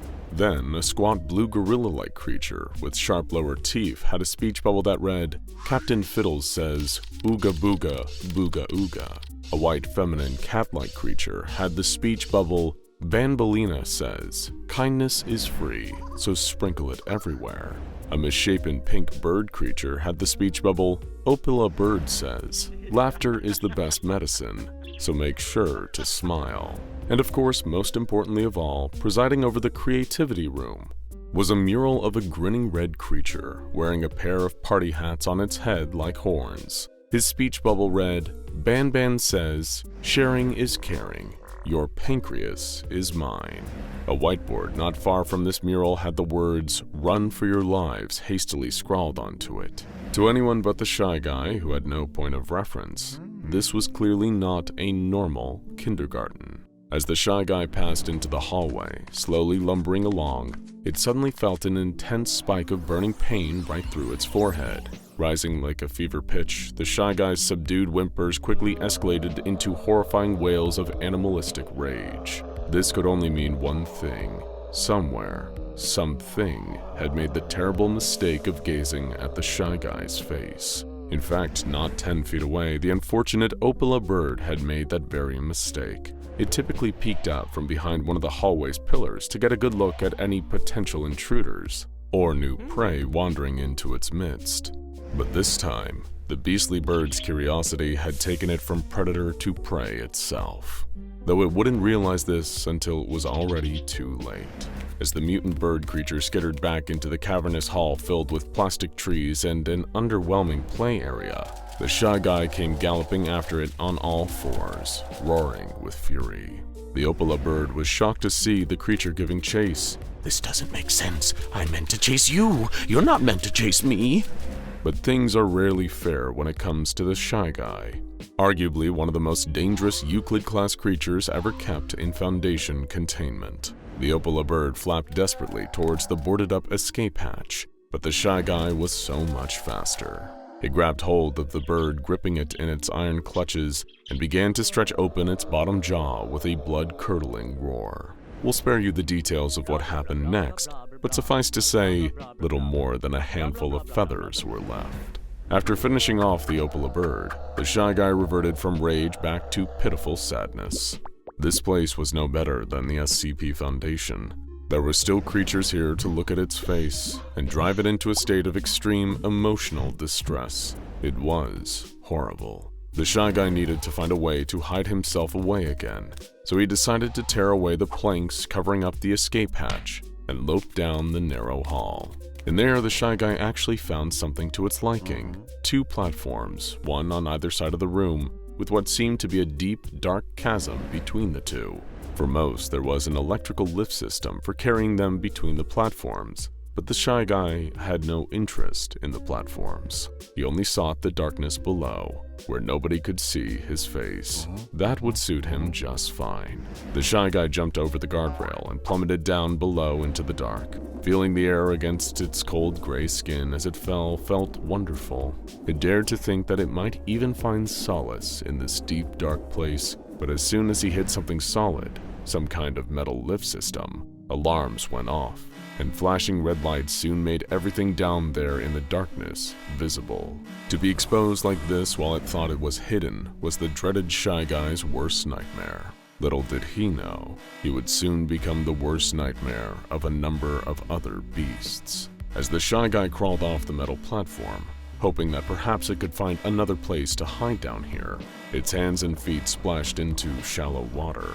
Had something sprung a leak down here? The shy guy began wandering the half-dark as the water of this flooded sub-basement area pooled around him. It had no idea that another creature was already sneaking up behind it, getting ready to strike. Before 096 could even react, several whip-like orange tentacles wrapped around its limbs and began delivering an antagonizing shock through its body. More tentacles came in soon after, wrapping around the shy guy's body and face, delivering shock after shock after shock, with its millions of tiny, venomous stinger barbs. For a second it seemed like the surprise attack might actually be able to subdue the monster, but little did the shy guy's attacker, the monstrous real Stinger Flynn, know that attacking it was just another way to activate its infamous rage state. The second that Stinger Flynn relented, even just for a moment, the shy guy grabbed him by the tentacles and slammed him into the watery floor, again and again and again, until the grip of his tentacles loosened around the shy guy's body,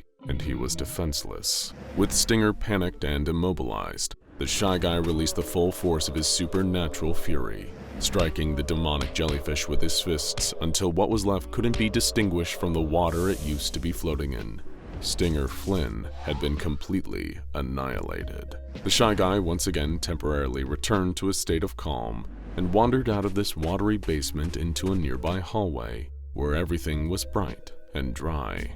The walls were painted in garish, childlike drawings of a jungle with janky-looking animals. The shy guy paid no mind to any of it. All he wanted was to find somewhere that he could actually be alone, and away from prying eyes of all these freaks. This dream was short-lived, because as soon as the shy guy found a new room, a wide-open auditorium filled with inflatable jungle trees, like a crude play area, he was being stalked yet again. A powerful, muscular predator with veins stretching over its bulging muscles and blue skin.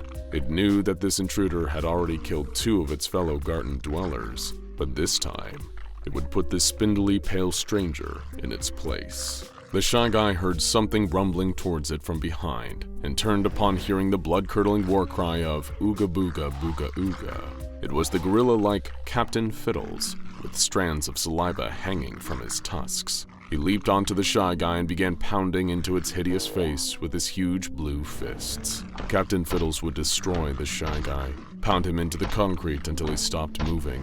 The one thing that Captain Fiddles didn't expect was for the shy guy to start fighting back. And he was about to learn the hard truth that the shy guy could fight a lot harder than him. The SCP's spindly but immensely powerful arms grabbed Captain Fiddles by the shoulders and threw him into the wall, causing huge cracks to crawl up towards the ceiling. Before Captain Fiddles could even think about wrenching himself free, the shy guy leaped to his feet and bounded over to him. The shy guy grabbed Captain Fiddles by the ankles and ripped him out of the wall, letting his body drop to the floor and then unleashing hell upon him. Captain Fiddles would have begged for mercy if he wasn't already dead. Before the shy guy could even begin to calm down, a trapdoor opened in the floor beneath him, dropping him into a new area, a multicolored maze where 096 was trapped like a helpless rat, with the body count of an atomic bomb. Once again, the shy guy didn't need to go looking for trouble, because trouble was already on its way. The pure white, cat-like Bambalina pounced from a sharp corner in the maze, claws bared. She jumped onto the shy guy, latching onto him and clawing, trying to scratch his nightmare of a face. If the shy guy had ever possessed anything resembling patience, he would have run out long before now. He grabbed Bambalina, shrugging off the pain of her claws and tossing her into the darkness high above. She flew off with a cat-like yell and hit some distant ceiling with a crunch. Suffice to say, she wouldn't be back to bother the shy guy again. Tired and angry, the pale abomination didn't feel like wandering through a maze. Instead, it just charged straight through, destroying colorful wall after colorful wall.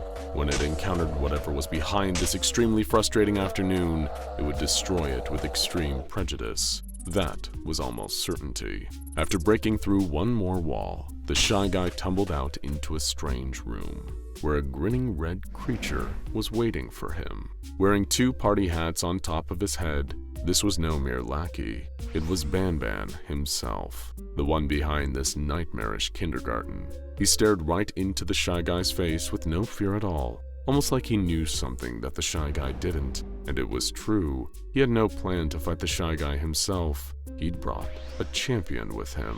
As the shy guy started to scream in rage, all the boxes behind Banban tumbled out of the way as a huge figure rose. A behemoth at least 50 feet tall, with green skin, giant teeth, and huge, staring eyes. It was Jumbo Josh, and if the shy guy wanted to graduate from this nightmare kindergarten, it would need to defeat him and Banban. The shy guy growled, digging its claws into the ground and preparing to charge forward. Challenge accepted.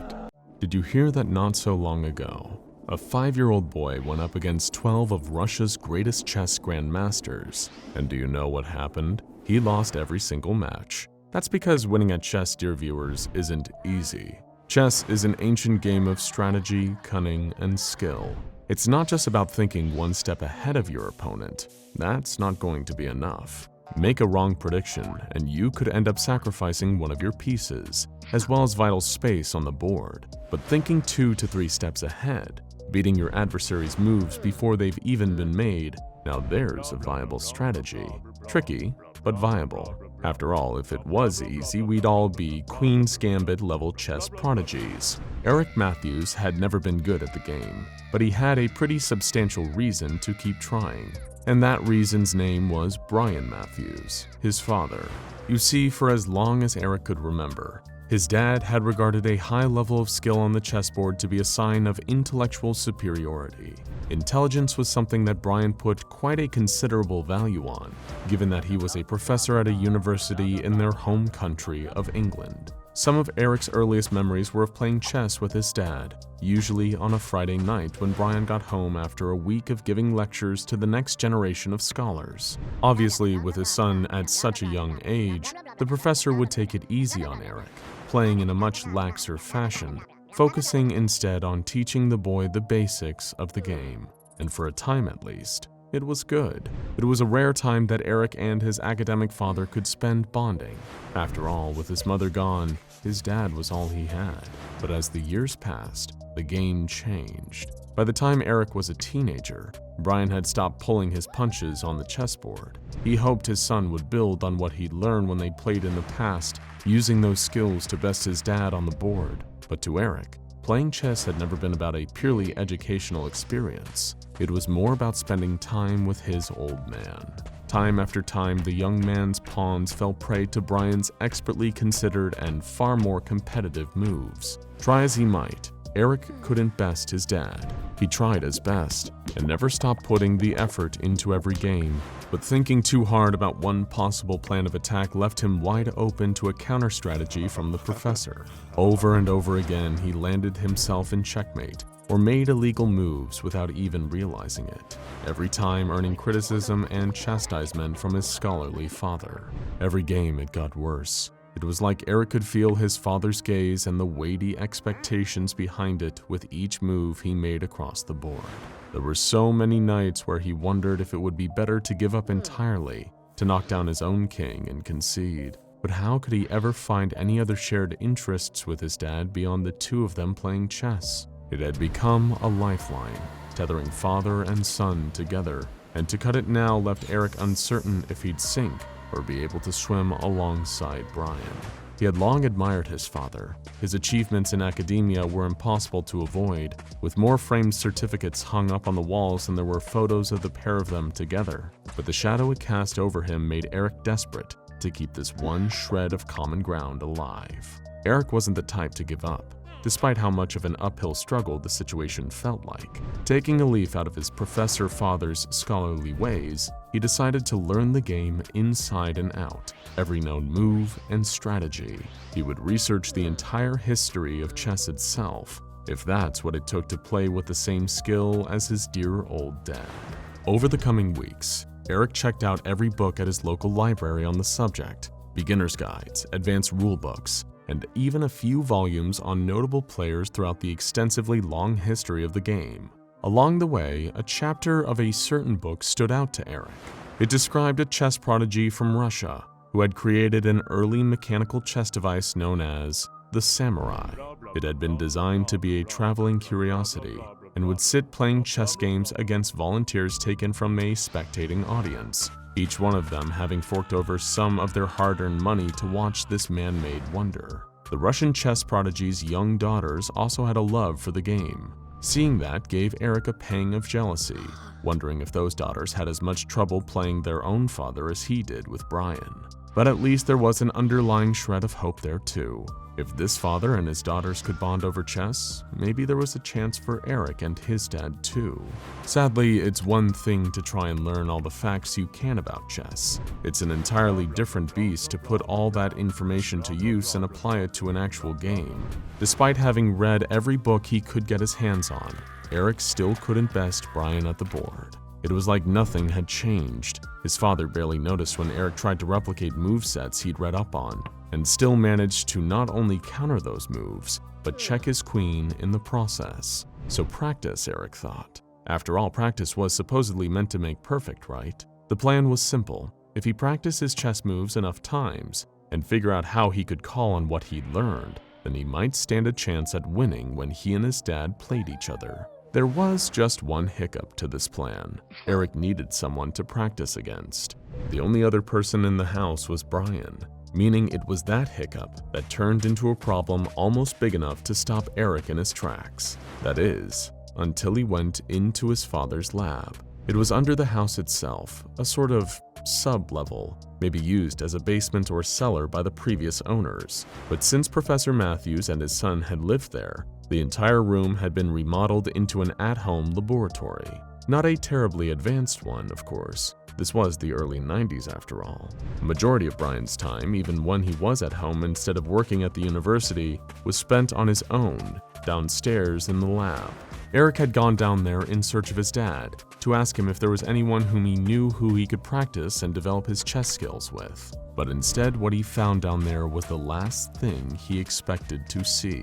Not that he had any clue exactly what it was at first. The thing was some kind of bizarre contraption, a collection of components that didn't seem to be in any logical configuration. However, it was primarily composed of something that Eric recognized all too well. A chess table. This one was metal, steel to be precise, and seemed to be hooked up to some sort of computer.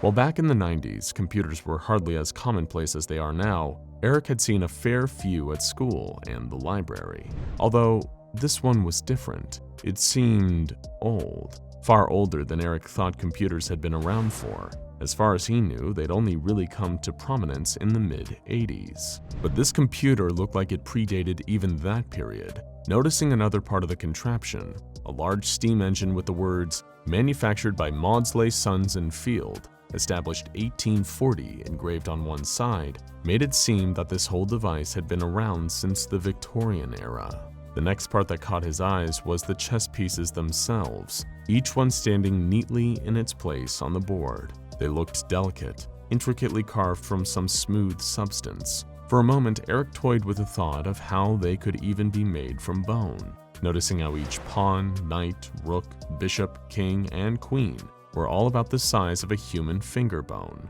He dismissed the idea. Nobody would ever do something like that. Eric grabbed a sheet covering a large component hooked up to the mess. Lifting it away in a swift pull, it unveiled what was sitting beneath, a full suite of 18th century samurai armor. Eric looked closer at the embellishments on the surface of the pauldrons. He was no expert on feudal Japan, but it looked authentic enough to be the real thing, if not a very close approximation. Taking a look at the collection of oddities all tethered together in his father's lab, a certain detail of all his chess research came to the forefront of Eric's mind. The armor that had given it away. This was the samurai, or at the very least, a crude homemade version of it that his dad had put together. But if it worked, it was also something to practice against. It didn't take Eric long to start tinkering with the contraption, trying to get it to work. All the while, the question of why his dad owned such a thing kept drumming up noise in the back of his head. Had Brian built it, or was this the original made by that Russian chess prodigy?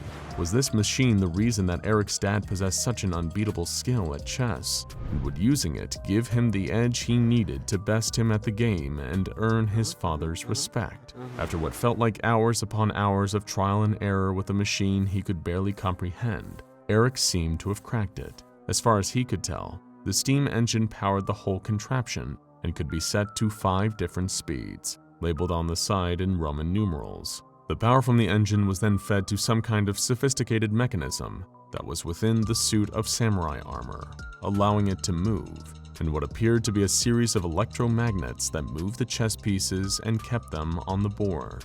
Flicking it onto the 3rd highest of the 5 speed levels, the machine whirred into life. The sound of creaking and grinding of metal filled the lab. Kneeling opposite, Eric went to make the first move, only to stop himself. It wasn't that he changed his mind about practicing against the samurai, but because of the speed he'd set it to. Determining that the settings might have correlated to difficulty levels, Eric figured that if he really wanted to get the most rigorous practice, to really hone his chess moves, he needed to commit fully. Reaching for the dial, he turned the device up to its 5th and highest speed, then made his first move. He pushed one of the bone-colored prawns forward by a single square and waited. A split second passed, and the arm of the early automaton responded with its first counter-move. It was quick, almost moving with the same natural fluidity and speed as an actual human being, albeit still with a little bit of creaking and some slight clockwork-like stutters. But it worked nonetheless. The machine could play. The tension over the first game was palpable. forming a layer of sweat over Eric's forehead. Every whir and tick of the machine gave the impression that they were playing with a stop clock, timing each of their moves, adding to the urgency. Despite this, Eric Matthews tried his best to stay calm. This was practice after all, a dry run, not the inevitable game he'd play against his dad. With every move he made, his heart drummed against his ribs, uncertain he'd made the right call. Each time the robotic hand cruelly knocked over one of his pieces away, Eric felt a surge of frustration, but told himself to quell it. He kept focused, using what he'd researched to adapt and respond accordingly to each of the machine's moves until checkmate. He'd beaten it. He might have lost everything save for a knight, a rook, his king, and queen, but he had won. Trapped without anywhere else to move on the board, the metal finger of the automaton conceded the game, knocking over its own king in resignation. Panting, heart racing from the sheer excitement of being on the winning side of a game, Eric hurriedly gathered up and reset all the pieces. He had to go again, not just so that he could be certain it wasn't a fluke, but to make sure he had what it took to take on his professor father. Back and forth Eric went with the chess machine over and over again. They were fairly evenly matched, it seemed. Eric won the second game, only to be best on the next two, but it was sometime afterward, he had lost count of exactly how many rounds later, that things started to change. Maybe it was the age and condition of the Victorian-era chess computer, the natural wear and tear stopping it from functioning properly, but Eric noticed that the samurai started to make moves that were illogical, that practically offered him the upper hand with no discernible strategy behind them. Then its movements became flat-out illegal, disregarding the directions and number of squares each different piece was allowed to move. Before long, it was moving them erratically around the chessboard, refusing to cooperate and forcing Eric to call an end to the day's practicing. Unfortunately, it wouldn't be the end of the unusual things that would happen that day. "Did you send me that weird email?" was the first question Eric's dad asked him when he returned home, looking noticeably under the weather. Confused, Eric said that he had no idea what his father was talking about. Professor Matthews then went on to describe what he'd received on his work computer. It had been an email, with a file attached to it named Shakmati, a word in Russian that translates to chess. Embedded in the email below, although it had taken a long time to load, being opened on a 1990s computer, there had apparently been a photo as well. "It was rather odd, Eric," Brian went on. "Quite unnerving, to tell the truth. Black and white, all sort of distorted and stretched, but it looked like two young girls, one grinning and the other screaming. I've been feeling, well, not quite myself since I saw it." With that, Brian excused himself, stating that he'd been suffering from headaches and a high temperature, and as a result needed to go and lay down. It wasn't like his father to get ill, Eric thought. But of course he had no reason to assume it was anything serious. Probably just a spate of fatigue after a long day of teaching at the university. No cause for concern. If only that's all it was. Within a few hours, Brian was completely restless, so unable to sleep that simply taking a nap was impossible. He kept calling to Eric, complaining of the sound of childlike laughter coming from somewhere in the house, but his son hadn't heard anything. By the time the sun went down, Eric was trying to calm his dad down through a rush of intense anxiety that gripped him. Brian had been claimed to be hallucinating, seeing the warped faces of two girls that frightened him half to death. It was getting late, long past the time that they usually played chess together, but for now Eric's mind was focused solely on helping his dad. For a while he seemed to be able to calm his father down, only to realize Brian wasn't settled at all. He was awake, eyes open, fully conscious, but wasn't responding at all to Eric asking if he was alright. Instead, the accomplished academic just stared blankly into space. Eric had been up all night, exhausted, worried for Brian's safety, and completely clueless about what was happening to him. After a while of being non-responsive, his dad seemed to regain a little bit of lucidity once more, but his behavior was erratic. "Take me back to work. I need to get on my computer," Brian demanded of his son. When Eric refused, that's when his dad got angry and agitated. Professor Brian Matthews was sadly found dead within the next few months. Several months later, as the sole executor of his father's estate and last living relative, Eric had to be the one to go through his dad's personal belongings. Volumes upon volumes of thick academic books, his smart, scholarly clothes. The house was almost clear now, save for one thing that was left in the basement lab. Flicking on the light switch, Eric looked at the samurai sitting motionless, still uncovered after their last practice game.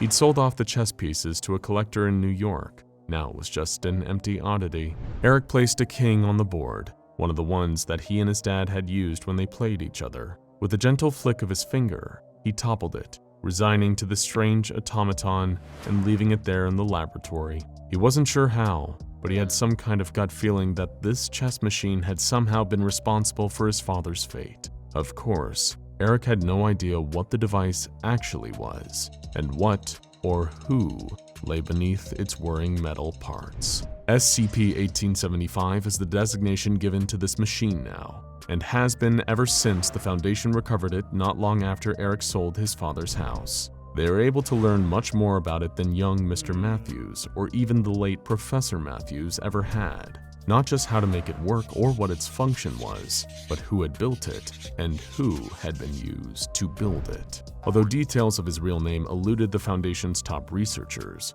they were able to uncover newspaper articles about the device from all over Russia, America, and England, dating back to the early 1990s. The Russian chess prodigy who'd invented it and toured the chess-playing machine around had used some interesting components to make his automaton. Maybe they were what derived its skill at the game, and its apparent temperament when the device was made to play at maximum speed for too long. He had used his daughters to make the machine. Deep within the heart of this early form of computer, the two girls' brain tissue had been hooked up to the electromagnets. The machine's moves were theirs, each pawn or rook shifting across the black and white squares of the board. Every rule or strategy their prodigy father had taught, it all determined how the device played. Their minds, taken from their skulls, were now the analytical engine of their father's creation. The bones of their fingers he'd carved into chess pieces. Over the coming weeks, the Foundation naturally ran their usual slew of tests on SCP-1875, playing multiple games of chess against it. Every time, they increased the machine's 5 levels of speed, until it started behaving erratically while on the highest setting. Shortly after, every member of personnel working on SCP-1875 received a bizarre email. It contained a file named with the Russian word for chess, and a photograph of the stretched, distorted, smiling, and screaming faces of 2 young girls. Faces that you might be seeing very soon. You all know exactly who I am. The bald chemistry teacher looked around at the men surrounding him in the desert. Cadillacs, leather jackets, blacked-out shades. The gang members shifted nervously from foot to foot as the man bragged openly about what he's done to build his criminal empire. Walter White's attention turned back to the man in front of him. A slight sneer played around his lips. Now, say my name. The man took a moment to reply as the desert wind blew behind him. He seemed to be weighing his options, realizing quickly that he had lost all control over the situation. You're Heisenberg. You're God. Bang! Walter White fell to the ground dead. The characters all around yelped in surprise, drew their guns, and started wildly pointing them around the circle, trying to figure out who killed the great Heisenberg. But his killer just stared in awe from his couch in the front room as the Netflix show kept playing on the TV. Had the toy gun in his hand really done that? Josh had admitted to himself that he had a problem a long time ago. But at least being a yard sale addict was cheaper than just a regular old retail addict. Actually, in truth, he was also an estate sale addict, a garage sale addict, and a thrift store addict. Anywhere you could buy people's old junk for rock-bottom prices, he would sniff it out. The Saturday that his life changed forever was just like any other Saturday, really. In the sweaty heat of the Atlantic City suburbs, he hadn't meant to stop by any sales today, but one just so happened to catch his eye. There was a box marked Nerd Stuff, and he took that as a personal challenge. Was this some old lady's version of Nerd Stuff or a veteran dungeon master's treasure trove? The reality was somewhere in between the two. There were a couple of seasons of Buffy on VHS, a copy of the original Deus Ex, and some Legend of Zelda plushies. It hadn't really been worth stopping his car for, except for a little plastic splash of color that caught his eye. Josh reached way down to the bottom of the box and rooted around for it. There was no way. It couldn't possibly be the toy he'd spent all his childhood asking for and never getting, but in fact, it was. a 1985 Nintendo Entertainment System zapper. With an orange grip and barrel, NES gray bodywork, and the beautiful font printed along the side, it was unmistakable. He threw a wad of cash at the old lady behind the table and rushed back into his car quickly as he could. It was time to cancel his day plans. He had a childhood dream to fulfill. But no sooner that he had got home and flipped on his TV, the dream came crashing down around him. His old NES, the one he'd had since he was a little kid, had sadly keeled over. It refused to power on, no matter what he did. So that made his zapper pretty much useless. The best he could do with it now would be to point it at the TV and make pew-pew noises with his mouth. So Josh opened up Netflix and put on an episode of Breaking Bad. Little did he know, as he raised the zapper to the screen, that he was actually in possession of SCP-674. Nobody would know looking at it on the surface. Even the most hardcore gamers wouldn't have a clue, because you can fully disassemble, clean, and reassemble the zapper and get no indication that it's anything other than what it appears to be. However, as soon as the gun is pointed at a television screen or a computer monitor of any kind, it starts to pose a very real threat. Or at least a very real fictional threat.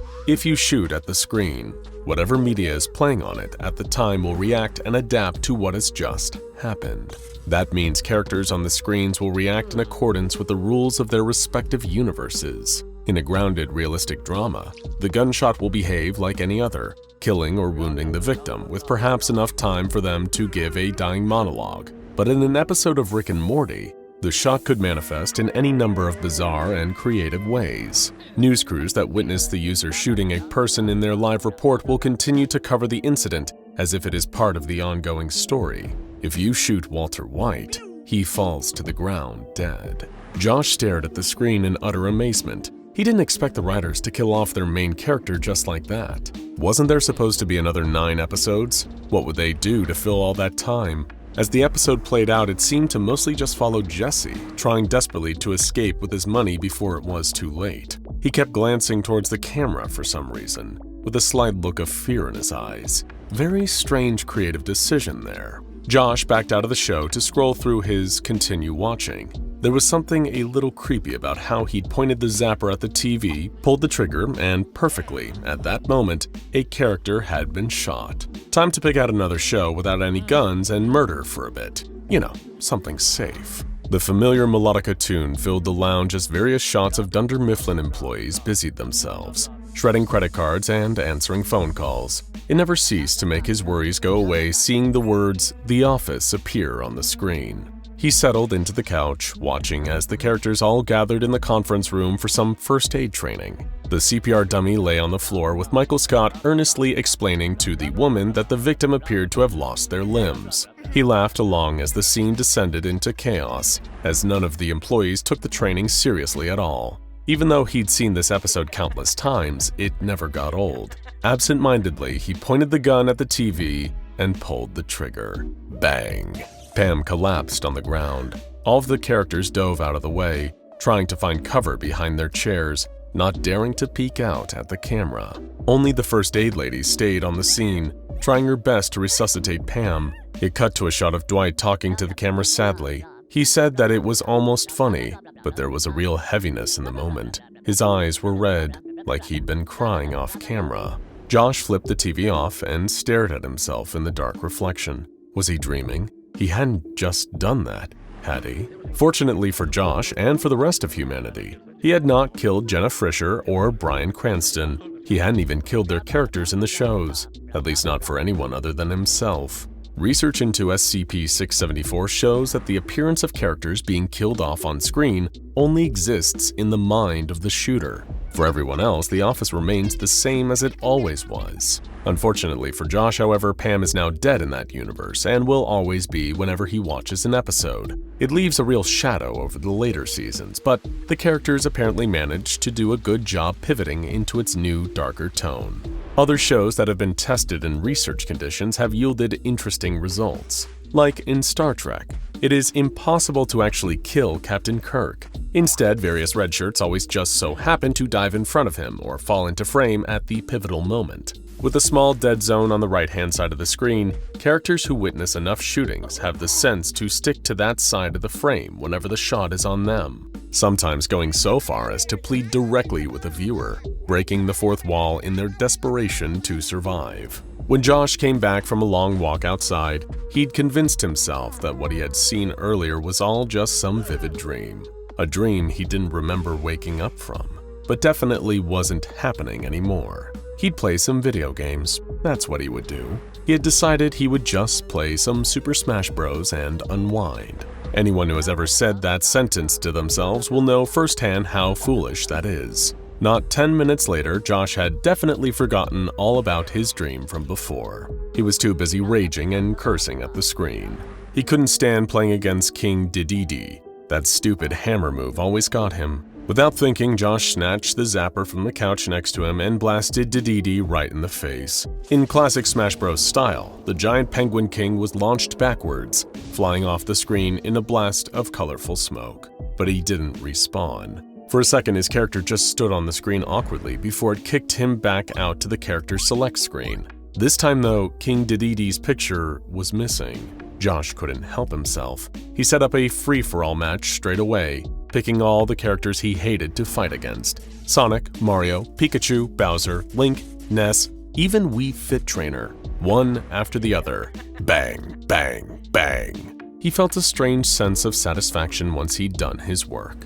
Great. Now the character list only had the fair, balanced ones left. They just so happened to all be his favorite characters too. But why stop there? Josh jumped across to Elden Ring and marched his knight up through the gate to Stormvale Castle. Before Margit even had gotten through his opening cutscene, Josh had shot the boss right in the face. This boss battle that he'd been stuck on for hours was over before it even started. What could he do now? He put on an episode of Stranger Things and shot the Demogorgon, then Moff Gideon in The Mandalorian, and some goblins in Hogwarts Legacy. The clickers from The Last of Us took a couple extra shots but went down easy enough. He went over to his PC and killed the Ender Dragon in Minecraft without blowing up any beds. He won a game of Rocket League 53-0 after he shot both cars on the opposing team. He played through doors in Roblox without a single jump scare. He would just shoot any monster that filled his screen.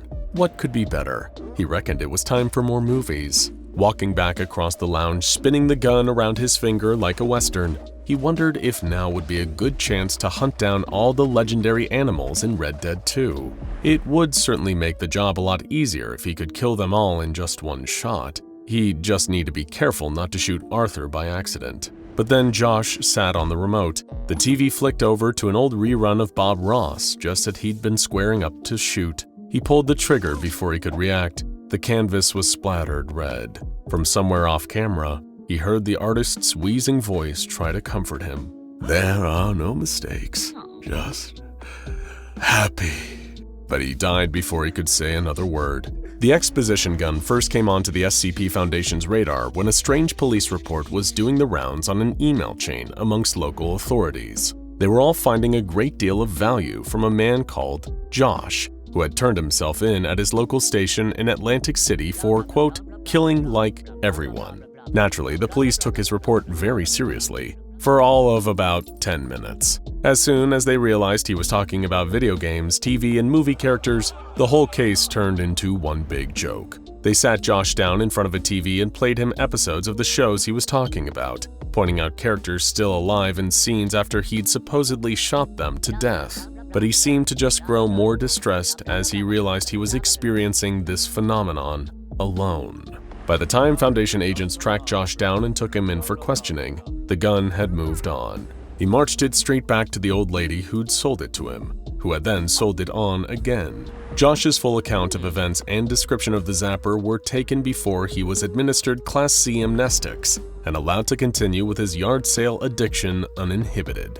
SCP-674 was found sometime later in the possession of a 33-year-old Caucasian male simply referred to as Mr. S. A reclusive man in a neighboring city, Mr. S first gained the SCP Foundation's attention through his extremist political blog, in which he claimed to have assassinated prominent political figures, news anchors, and talk show hosts. While the truth of those claims was demonstrably false, it was clear from the way he described events that he really did believe the delusion.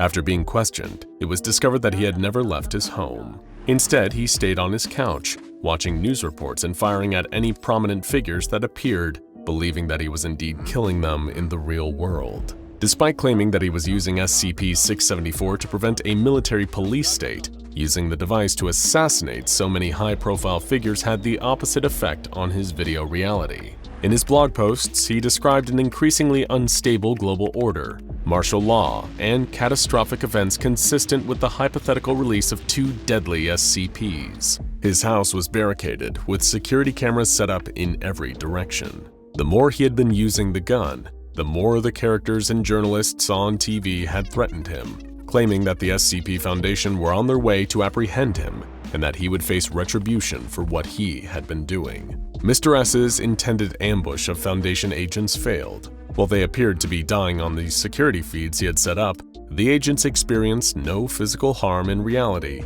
as they apprehended the man and seized SCP-674. While the majority of researchers have deemed that SCP-674 is harmless to all but the mental well-being of the shooter, there was a notably sinister result to Mr. S's time in Foundation detention. Alone in his cell, Mr. S soon started to engage in heated arguments with the security camera set up to monitor him. There is no record of any voices in the room other than his own, yet he seemed to be locked in a fierce argument. All of a sudden, Mr. S dropped to the ground dead with 3 .38 caliber handgun bullets lodged in his chest. The entirety of his holding cell was searched for evidence of a shooter, but none was found. The Exposition Gun remains in a locked plastic case in Storage Site 23. Aside from regular cleaning and maintenance, it is used under controlled circumstances to creatively gather intelligence about further SCP activity. In the event of the site being compromised, personnel are allowed to destroy the Exposition Gun at their own discretion, should it fall into the wrong hands. Rock, Paper, Scissors. A simple hand game dating back to the Han Dynasty of Imperial China. It is a decisive game between 2 players, with the only outcomes being win, lose, or draw. We're quite familiar with Rock, Paper, Scissors here at the SCP Foundation, as the guards are often seen playing intense rounds of the game to determine who will be the unlucky soul chosen to secure one of the various Keter-class SCPs during a given week. In most cases, this use of rock, paper, scissors is accepted as a largely harmless and fair way for defensive personnel to arrange their shifts. The reason for this is that the results of rock, paper, scissors are generally random, as there are very few ways for an individual's skill to influence the game. Or so one might think. In reality, rock, paper, scissors is a deeply psychological game, and this is mainly because of its origin as a contest between fellow human beings. The average human is vulnerable to making errors and falling into patterns, and with only 3 options to keep track of, it is entirely possible for a seasoned veteran of rock, paper, scissors to predict their opponent's choice before any hands are thrown. Of course, that opponent may also commit an error of their own by misreading the other player's actions, and thus there is always a chance for an impulsive decision to swing the results of the game in either direction. Human limitation is the only skill-based mechanic in the game of rock, paper, scissors, and that same limitation is what, in the eyes of some, holds the game back from reaching its true potential. That was the case until someone out there discovered the rules to an anomalous version of rock, paper, scissors being spread through a mysterious email. While all attempts to trace the email back to its original sender have left the Foundation with more questions than answers, we have been able to learn more about the differences between the rules of standard rock, paper, scissors and the anomalous version. We have given this anomalous version of rock, paper, scissors the designation SCP-4633, and unlike the Classic Edition, under no circumstances are any Foundation personnel allowed to play a game incorporating any of the alternative rules. While the ceiling for skill and variety is theoretically much higher in a rock, paper, scissors match featuring SCP-4633, the risks to the player far outweigh any added novelty. Here is how SCP-4633 functions during an average game of rock, paper, scissors. Well, average prior to the anomalous properties taking effect. Rather than being limited to using merely rock, paper, or scissors, as the name of the game implies, the players gain access to a series of additional hand gestures, which upon the act of being thrown becomes seamlessly integrated into both players' shared understanding of the rules.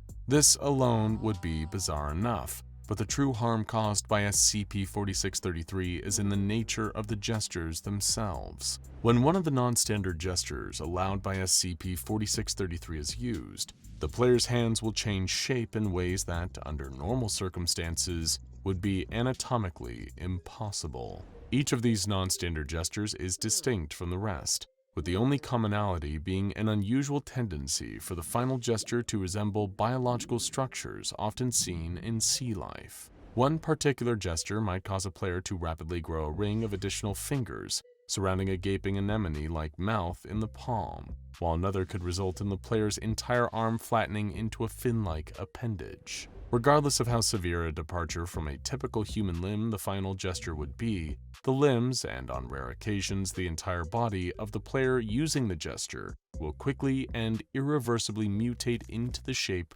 required to successfully perform it. While these gestures overwhelmingly result in forms that would be distressing to most people, the same cognitive effect that causes the participants to accept changes to the rules also appears to apply to the changes affecting their own bodies. To the players of an SCP-4633 augmented match of rock, paper, scissors, the non-standard gestures seem as mundane as the original three. Unfortunately, the morphic properties of SCP-4633 are practically irreversible, with extreme reconstructive surgery being required in even the best of cases. In all instances of SCP-4633, surgical intervention is necessary to prevent the spread of details regarding the non-standard gestures and their usage. Because of the immediate shift in cognitive awareness among participants, all that is needed for a new instance of SCP-4633 to occur is the faintest hint of knowledge of the alternative rules. It's even been noted that between different groups of players, the non-standard gestures can vary heavily or seemingly be created on the fly as the desire to win at all costs takes hold. Here are a few examples of anomalous gestures which have been observed during instances of SCP-4633. This list is by no means comprehensive, but it will provide an insight into how SCP-4633 drastically alters the existing mechanics of the game, as well as the physique of the players. The Thoriley gesture transforms the user's fingers into barbed tentacles. It beats paper and scissors but loses to rock. Chavoaga folds the fingers of the hand into the palm and causes them to emerge through the back of the palm. It allows the user to throw a second gesture after they've seen their opponent's choice. Ashkelhaz splits the hand into a pair of poisonous stingers, which also produce a potent electrical current between them. It has been seen to lose to paper, but seemingly of their own will, the stingers lashed at the opposing player and caused them to fall unconscious 3 rounds later due to the effects of the poison. Shausa beats paper and 2 other anomalous gestures, loses to scissors, rock, and a third gesture, and morphs the user's arm into a dactyl club similar to the front appendage of a mantis shrimp. Izurgov simply causes the player to grow 3 additional thumbs on one hand. The final gesture resembles a triple thumbs up. Izurgov has not been seen to beat any gestures, and the player who uses it always seems to go on to lose the match. Pagakmar causes the middle and ring to recede into the hand, while the pointer and pinky fingers extend to resemble the eye stalks of a snail or slug. The rest of the hand also becomes coated in a thin layer of slime which continues to secrete from within. Pagakmar beats scissors and paper, but loses to rock and another anomalous gesture known as Vayanjek. Incidentally, Vayanjek causes the arm of the player using it to elongate into a worm-like tube that periodically spews a gout of salt water on the opponent. When Vayanjek was seen beating Pagakmar, the saltwater appeared to have some adverse effect on the latter gesture, causing the eye stalks to droop and the hand to shrivel until it was half its original size. Another anomalous gesture is Grazathrog, recognized by the skin, muscle, and veins of the hand turning translucent, revealing a pulsing red organ in the interior of the palm. Once Grazathrog has been thrown, the player who used it may call out the name of one other gesture, which can no longer be used in the current match. The Ukayag gesture is a bit deceptive, as it resembles rock when first thrown but gradually causes the hand to condense into a lump of inert material, not dissimilar to actual igneous rock. The knuckles as well begin to exude a superheated mineral substance similar to molten lava. Ukayag exclusively beats paper and appears to lose to everything else. Many of the gestures on record have no known name, but their function within SCP-4633's altered rules is clear from the context in which they were used. Such is the case with one anomalous gesture, which caused most of the player's hand to withdraw into a siphon-like opening at their wrist before the very same orifice shot out a stream of ink into the opposing player's eyes. While there was no lasting harm done to the opponent by this gesture, the ink did cause temporary blindness, which persisted until they were defeated by way of their rock losing to paper. Another unknown gesture has been seen beating both Izurgav and Ukayag. This gesture makes the player's hand resemble the crest and gas-filled body of a Pacific man-o'-war. These examples are only scraping the surface of the seemingly endless possibilities that SCP-4633 has to offer. As you can see, the anomalous hand gestures can be just as dangerous within the game itself as the permanent changes they invoke in the user. While the Foundation has done its best to contain all information surrounding SCP-4633, there have been clear efforts by several unknown groups to push the game into continued usage. Over the past 3 decades, instances of SCP-4633 have seen increasing popularity in the world of high-stakes gambling. Perhaps it is because of the inherent thrill of watching 2 opponents trying to strategically outwit each other with a countless number of non-standard gestures, but more likely, it is part of the anomalous effect of SCP-4633 that the game would appeal to those desperate to risk everything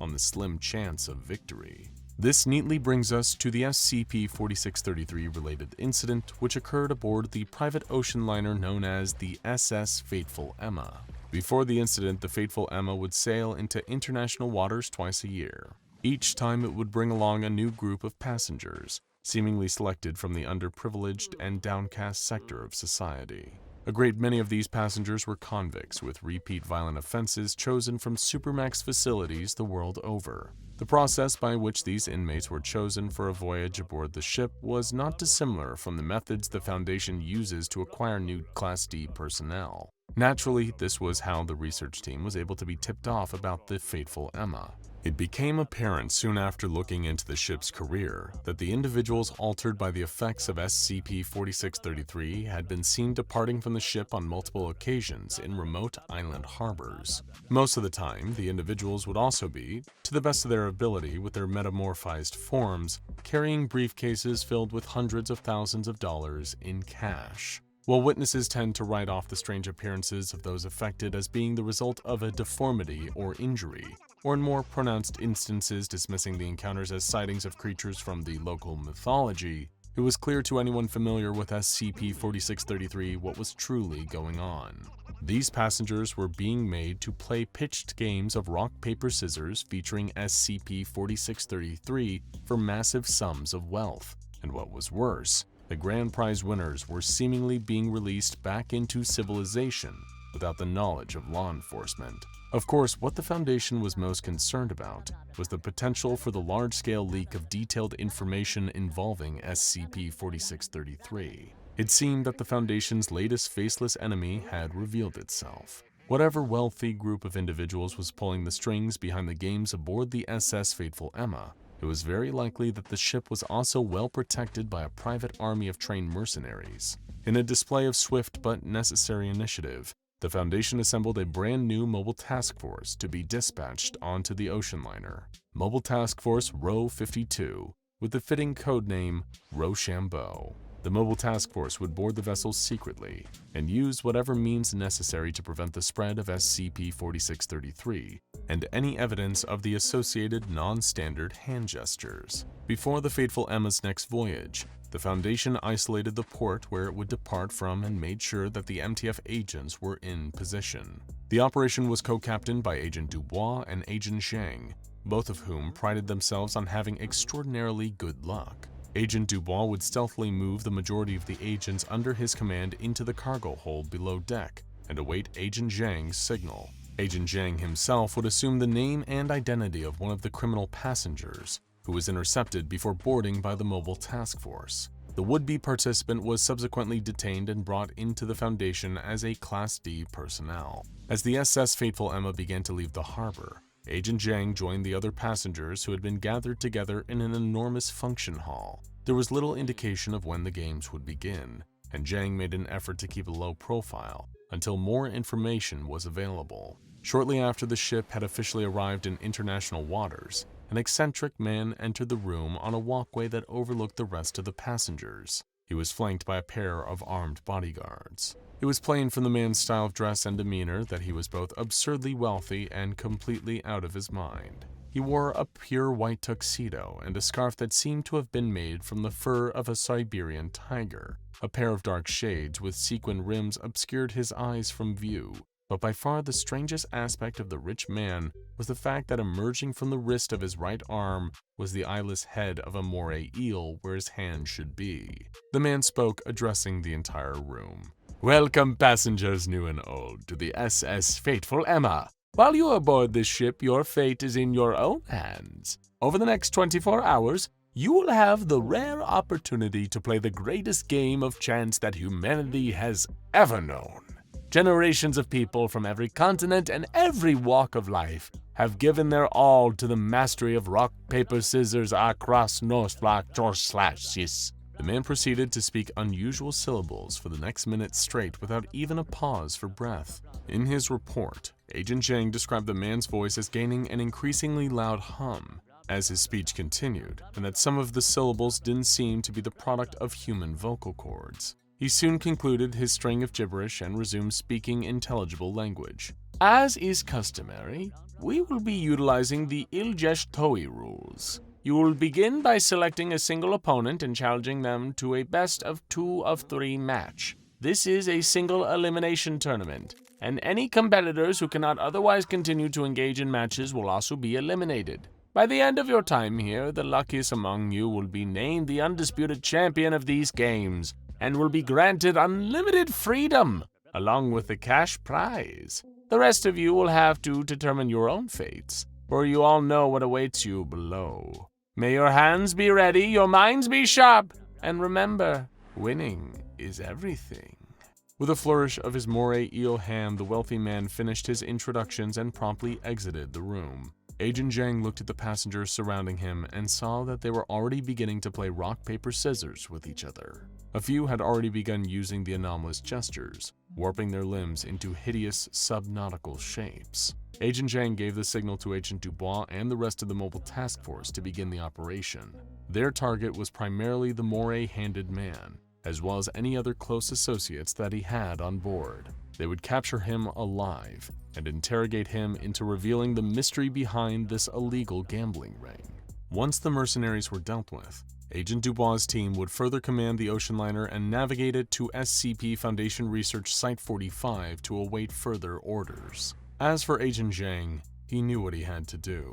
To buy time, he would participate in the ensuing rock, paper, scissors tournament and eliminate as many of the other players as possible. This, he believed, was the best way to minimize the number of anomalous gestures that would be used aboard the ship.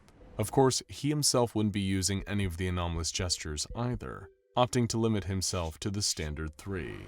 This could put him at a severe disadvantage over the course of the competition, but Agent Zhang knew better than to tempt fate. Still, being eliminated seemed like something he may want to avoid. Even though the consequences for elimination were left vague in the strange rich man's speech, he still didn't feel that it would be wise to put himself in a compromised position while aboard the fateful Emma. Bracing himself for the worst, Agent Zhang accepted the challenge of a nearby passenger. He was off to a promising start when he threw a scissors hand against his opponent's paper.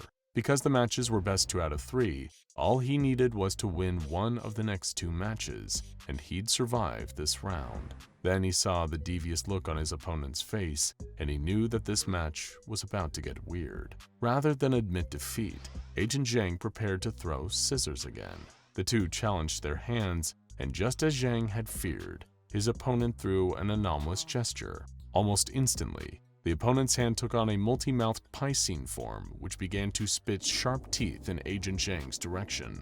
Fortunately, the agent's bulletproof vest was able to withstand the impact of the teeth. What was even more fortunate was the fact that the opponent seemed to be a good sport. "Scissors beats Azravok, you win," said the other passenger before walking away in search of their next match. Curiously, the passenger's transformed arm continued to fire teeth across the room at random intervals, occasionally hitting and causing injury to one of the other competitors. Agent Zhang was grateful that the body armor he was wearing had been tested to withstand rapid fire from SCP-127. Compared to the raw power of the living gun, the teeth launched from Azravok gestures were practically BB rounds. He had succeeded in not being eliminated, both from the game and generally. Excited about his win, Zhang sought out another opponent to test his luck. Below deck, Agent Dubois and the rest of the mobile task force had just finished facing off against some of the hired mercenaries when they entered a room presumed to be the ocean liner's sickbay. Inside was a grisly sight. A second rock-paper-scissors tournament playing out between players that had been so thoroughly transformed by the anomalous gestures of SCP-4633 that they barely appeared to still be human. It was like a scene from a deep-sea documentary, with strange and unknowable creatures vying for dominance, not within a natural food chain or competition for resources, but within a seemingly never-ending struggle to win a game of chance. It was purgatory. Rock, paper, scissors, purgatory.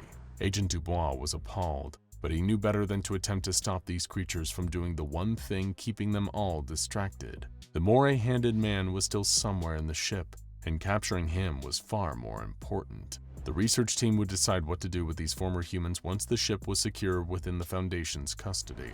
However, what Agent Dubois didn't realize is that some of these creatures were advancing on his team.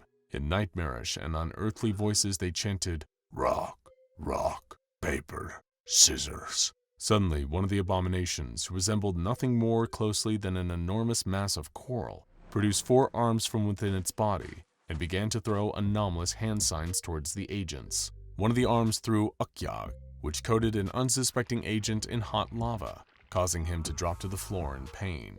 Panicked, Dubois ordered the task force to eliminate every living thing in the sickbay, although not in the sense of their tournament standing, of course. Meanwhile, Agent Zhang was on a win streak in the function hall. Through sheer luck and determination, he had managed to avoid elimination while eliminating several other passengers himself. He began to notice that those who were eliminated were quietly escorted away by the bouncers, seeming to have their anomalous changes treated. Now it was only down to 12 remaining passengers. Agent Zhang knew that it was only a matter of time before Dubois and his team took control of the ship, but feeling reckless, he challenged one of the remaining passengers. In that moment, something came over him, as if his determination to see the mission through was also compelling him to win at any cost. His opponent threw Pagakmar, and out of instinct, Zhang threw Vanyajek. The agent went on to win the entire tournament, but sadly, he was unable to collect the prize money, as during the skirmish below deck, the man with the moray hand had escaped with a small fortune in a high-speed submersible. His ultimate goals and the scope of the shadowy group he represented would remain unanswered for the time being. When the SS Fateful Emma finally arrived at Site 45, Agent Zhang came to his senses and realized that he had underestimated the cognitive side effects of SCP-4633. Due to the immediately recognizable anomalous state of both his arms, Agent Zhang was later contained on site with minimal security. It's believed that researchers are still searching for a method to reverse the effects. It just goes to show that winning isn't everything. The thin, pale humanoid anomaly had just found itself in Minecraft, of all places. The all-too familiar wail of emergency alarms rang out through the corridors of the Foundation facility. It had happened again, another containment breach. Of course, the on-site personnel were more than familiar with the protocols for a situation like this, so well versed in what to do during an emergency that it had become second nature. Whether they were research staff evacuating for their own safety, or security teams moving in to recapture the escaped anomaly and get the situation under control, everyone was moving like they had been programmed, muscle memory taking over. The loose anomaly was none other than SCP-096. All Foundation personnel were alerted and reminded not to look directly at the creature. There was just one problem.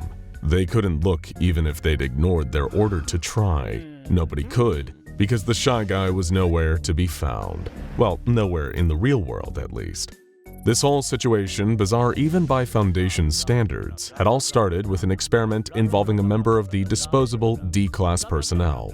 Yet another dangerous convict serving one of several life sentences, now being used as an expendable human lab rat for the Foundation's often sinister purposes. The experiment in question was an attempt to further test the limitation of SCP-096's abilities. By now, the Foundation had done extensive research into the creature known as the Shy Guy. They knew its particular brand of anomalous qualities were triggered when anyone looked directly at it. Being observed would instantaneously send SCP-096 into an uncontrollable rage state, causing it to pursue its observer until they were no longer standing.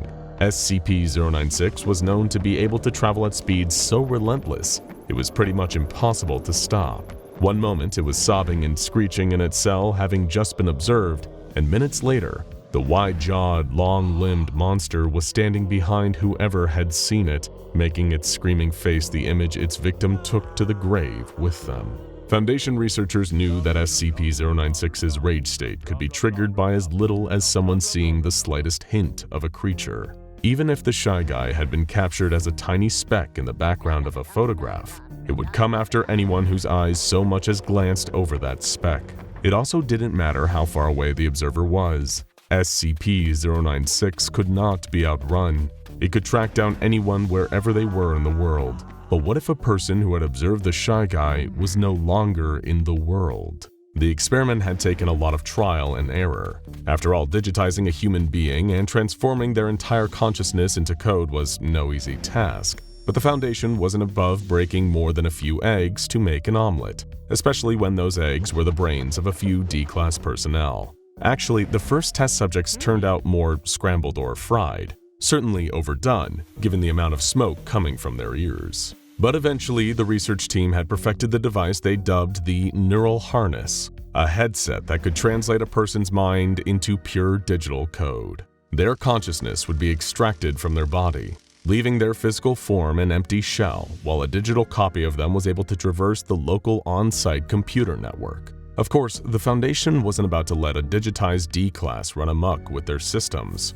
so their coding experts wrote a number of specialized parameters into their successful test subject. Now the digital D-Class could be programmed to follow the Foundation's directive. From his perspective, it was like he was floating through cyberspace, towards the system that the Foundation had directed him to. A surveillance camera inside SCP-096's cell that usually remained inactive, but not today. The camera blinked to life as soon as the D-Class's code-based consciousness reached it, and through it, he was able to observe SCP-096 sitting against the far wall of its containment chamber, gently whimpering and walking back and forth. That is, until the creature felt that same familiar sensation of being watched. It stood up, enraged, wailing uncontrollably as the D-Class watched from within the camera. Then, a split second later, SCP-096 appeared to blink out of existence. It hadn't worked. The experiment had failed, and the digital D-Class began to panic. Before the Foundation coders could stop him, he frantically scoured the local network for anything, some kind of escape route back into the real world. Maybe, he thought, if he could get back into his body, it wouldn't count. Technically, his digital self was separate from his physical form, so he might get out of SCP-096's clutches on a technicality. But it was impossible. His body was already burned out by the neural harness. There was no way for the D-Class to transfer himself back. There was only one option left: hide. And as it turned out, someone had forgotten to uninstall a certain building game from a computer in one of the Foundation doctor's offices. The D-Class's digitized mind zapped him into Minecraft. From his point of view, it was like he existed within the game itself. He did a computerized equivalent of breathing a sigh of relief, only to take back all those ones and zeros in a horrified gasp as he noticed a tall, wiry-framed figure before him. It hadn't worked. SCP-096 had still managed to follow him into Minecraft. Even in a world of computer code, the Shy Guy was able to dispatch its digital observer quite easily, and what had once been a living human mind in the form of binary code was quickly deleted. But that's when SCP-096 started to take notice of its surroundings. With the most recent person to see it gone, it had the chance to actually take in where it was. The bright rays of warm light coming down from a cube-shaped sun reveal a welcoming landscape all around, constructed entirely from cubes. It fascinated SCP-096, instilling a kind of childlike wonder in the Shy Guy, the likes of which it hadn't experienced since it couldn't remember when. Rather than leaving, instantly reappearing in its containment chamber, SCP-096 made the conscious decision to start exploring. There was a mountainous biome surrounding SCP-096, stony spires reaching up towards a clear sky with a waterfall cascading its way down the nearest of them. At the foot of the mountains was the opening of a cave, which the Shy Guy found itself wandering towards. The light from the sun, while a pleasant and welcoming change to the surroundings it was used to, was a little harsh on SCP-096's sunken eyes. So instead, it began to gravitate towards the shadowy confines of the caves, not unlike the usual darkness of its containment chamber back at the Foundation. Traversing through long, winding corridors of stone, SCP-096 found itself having to bend down to avoid hitting its head on the cave's low ceiling. Obviously, this formation of rocky blocks had informed with someone of the Shy Guy's height in mind. There was a low, warm glow coming from the farthest side of the tunnel, and the thin creature made its way closer and closer, despite the stone walls around it feeling like a tighter confinement than its cell. Approaching the source of the light, SCP-096 was relieved that the cave opened out into a more spacious area, the cramped tunnel giving way to an expansive chamber that lay within the heart of the mountain. The warm, orangey glow that had been coming from a flowing stream of boiling hot lava that seemed to trickle down from somewhere above, creating a deadly, fiery pool directly in the Shy Guy's path. But just before it could turn back and leave the cave through the way he came, SCP-096 sensed that familiar feeling of something observing him. Across the lava pool on the other side was a creature comprised of a green cube for a head, with a long, armless cuboid body and 4 cubed feet. If it had been present in the real world, it might have been made out of leaves like a living shrub. It was staring directly at the Shy Guy from across the lava, only for this strange newcomer to disappear a moment later. The creeper hissed before it realized that SCP-096 had leaped up behind it to land a fatal blow. But little did the infamously anxious anomaly realize that the sentient shrub wasn't done. There was a colossal boom that caused SCP-096 to stagger backwards, whimpering at the sudden loud explosion and the pain that had accompanied it. The creeper had blown itself to pieces, but in doing so, had left a lasting injury that caused SCP-096 considerable discomfort as it began limping towards the cave that led out the opposite side of the mountain. Despite its injury, the Shy Guy was still able to move with relative ease, and the further it went, the more it seemed to gradually heal. However, it was as it stepped out once more into the sunlight that the creature realized just how hungry it was. Back in the real world, it hadn't eaten for several hours, and surprisingly, even while accidentally stuck in digitized form, the hunger mechanics of Minecraft were having an effect on SCP-096. The Shy Guy started searching around for anything that could prove to satiate its hunger. There was a grove of trees not far, so SCP-096 lumbered to take a closer look. It couldn't be certain, but it felt there was at least a slim chance that there were apples growing amongst the leaves. But even at the anomaly's own elongated height, it couldn't simply reach up to pick them. However, it was while swiping its arms up at the tree that the Shy Guy swung its fist and knocked at the tree trunk. To the creature's surprise, it was able to chip away at the wood with its hands, punching at the tree until the trunk had been reduced to a collection of wooden blocks that the Shy Guy was able to collect.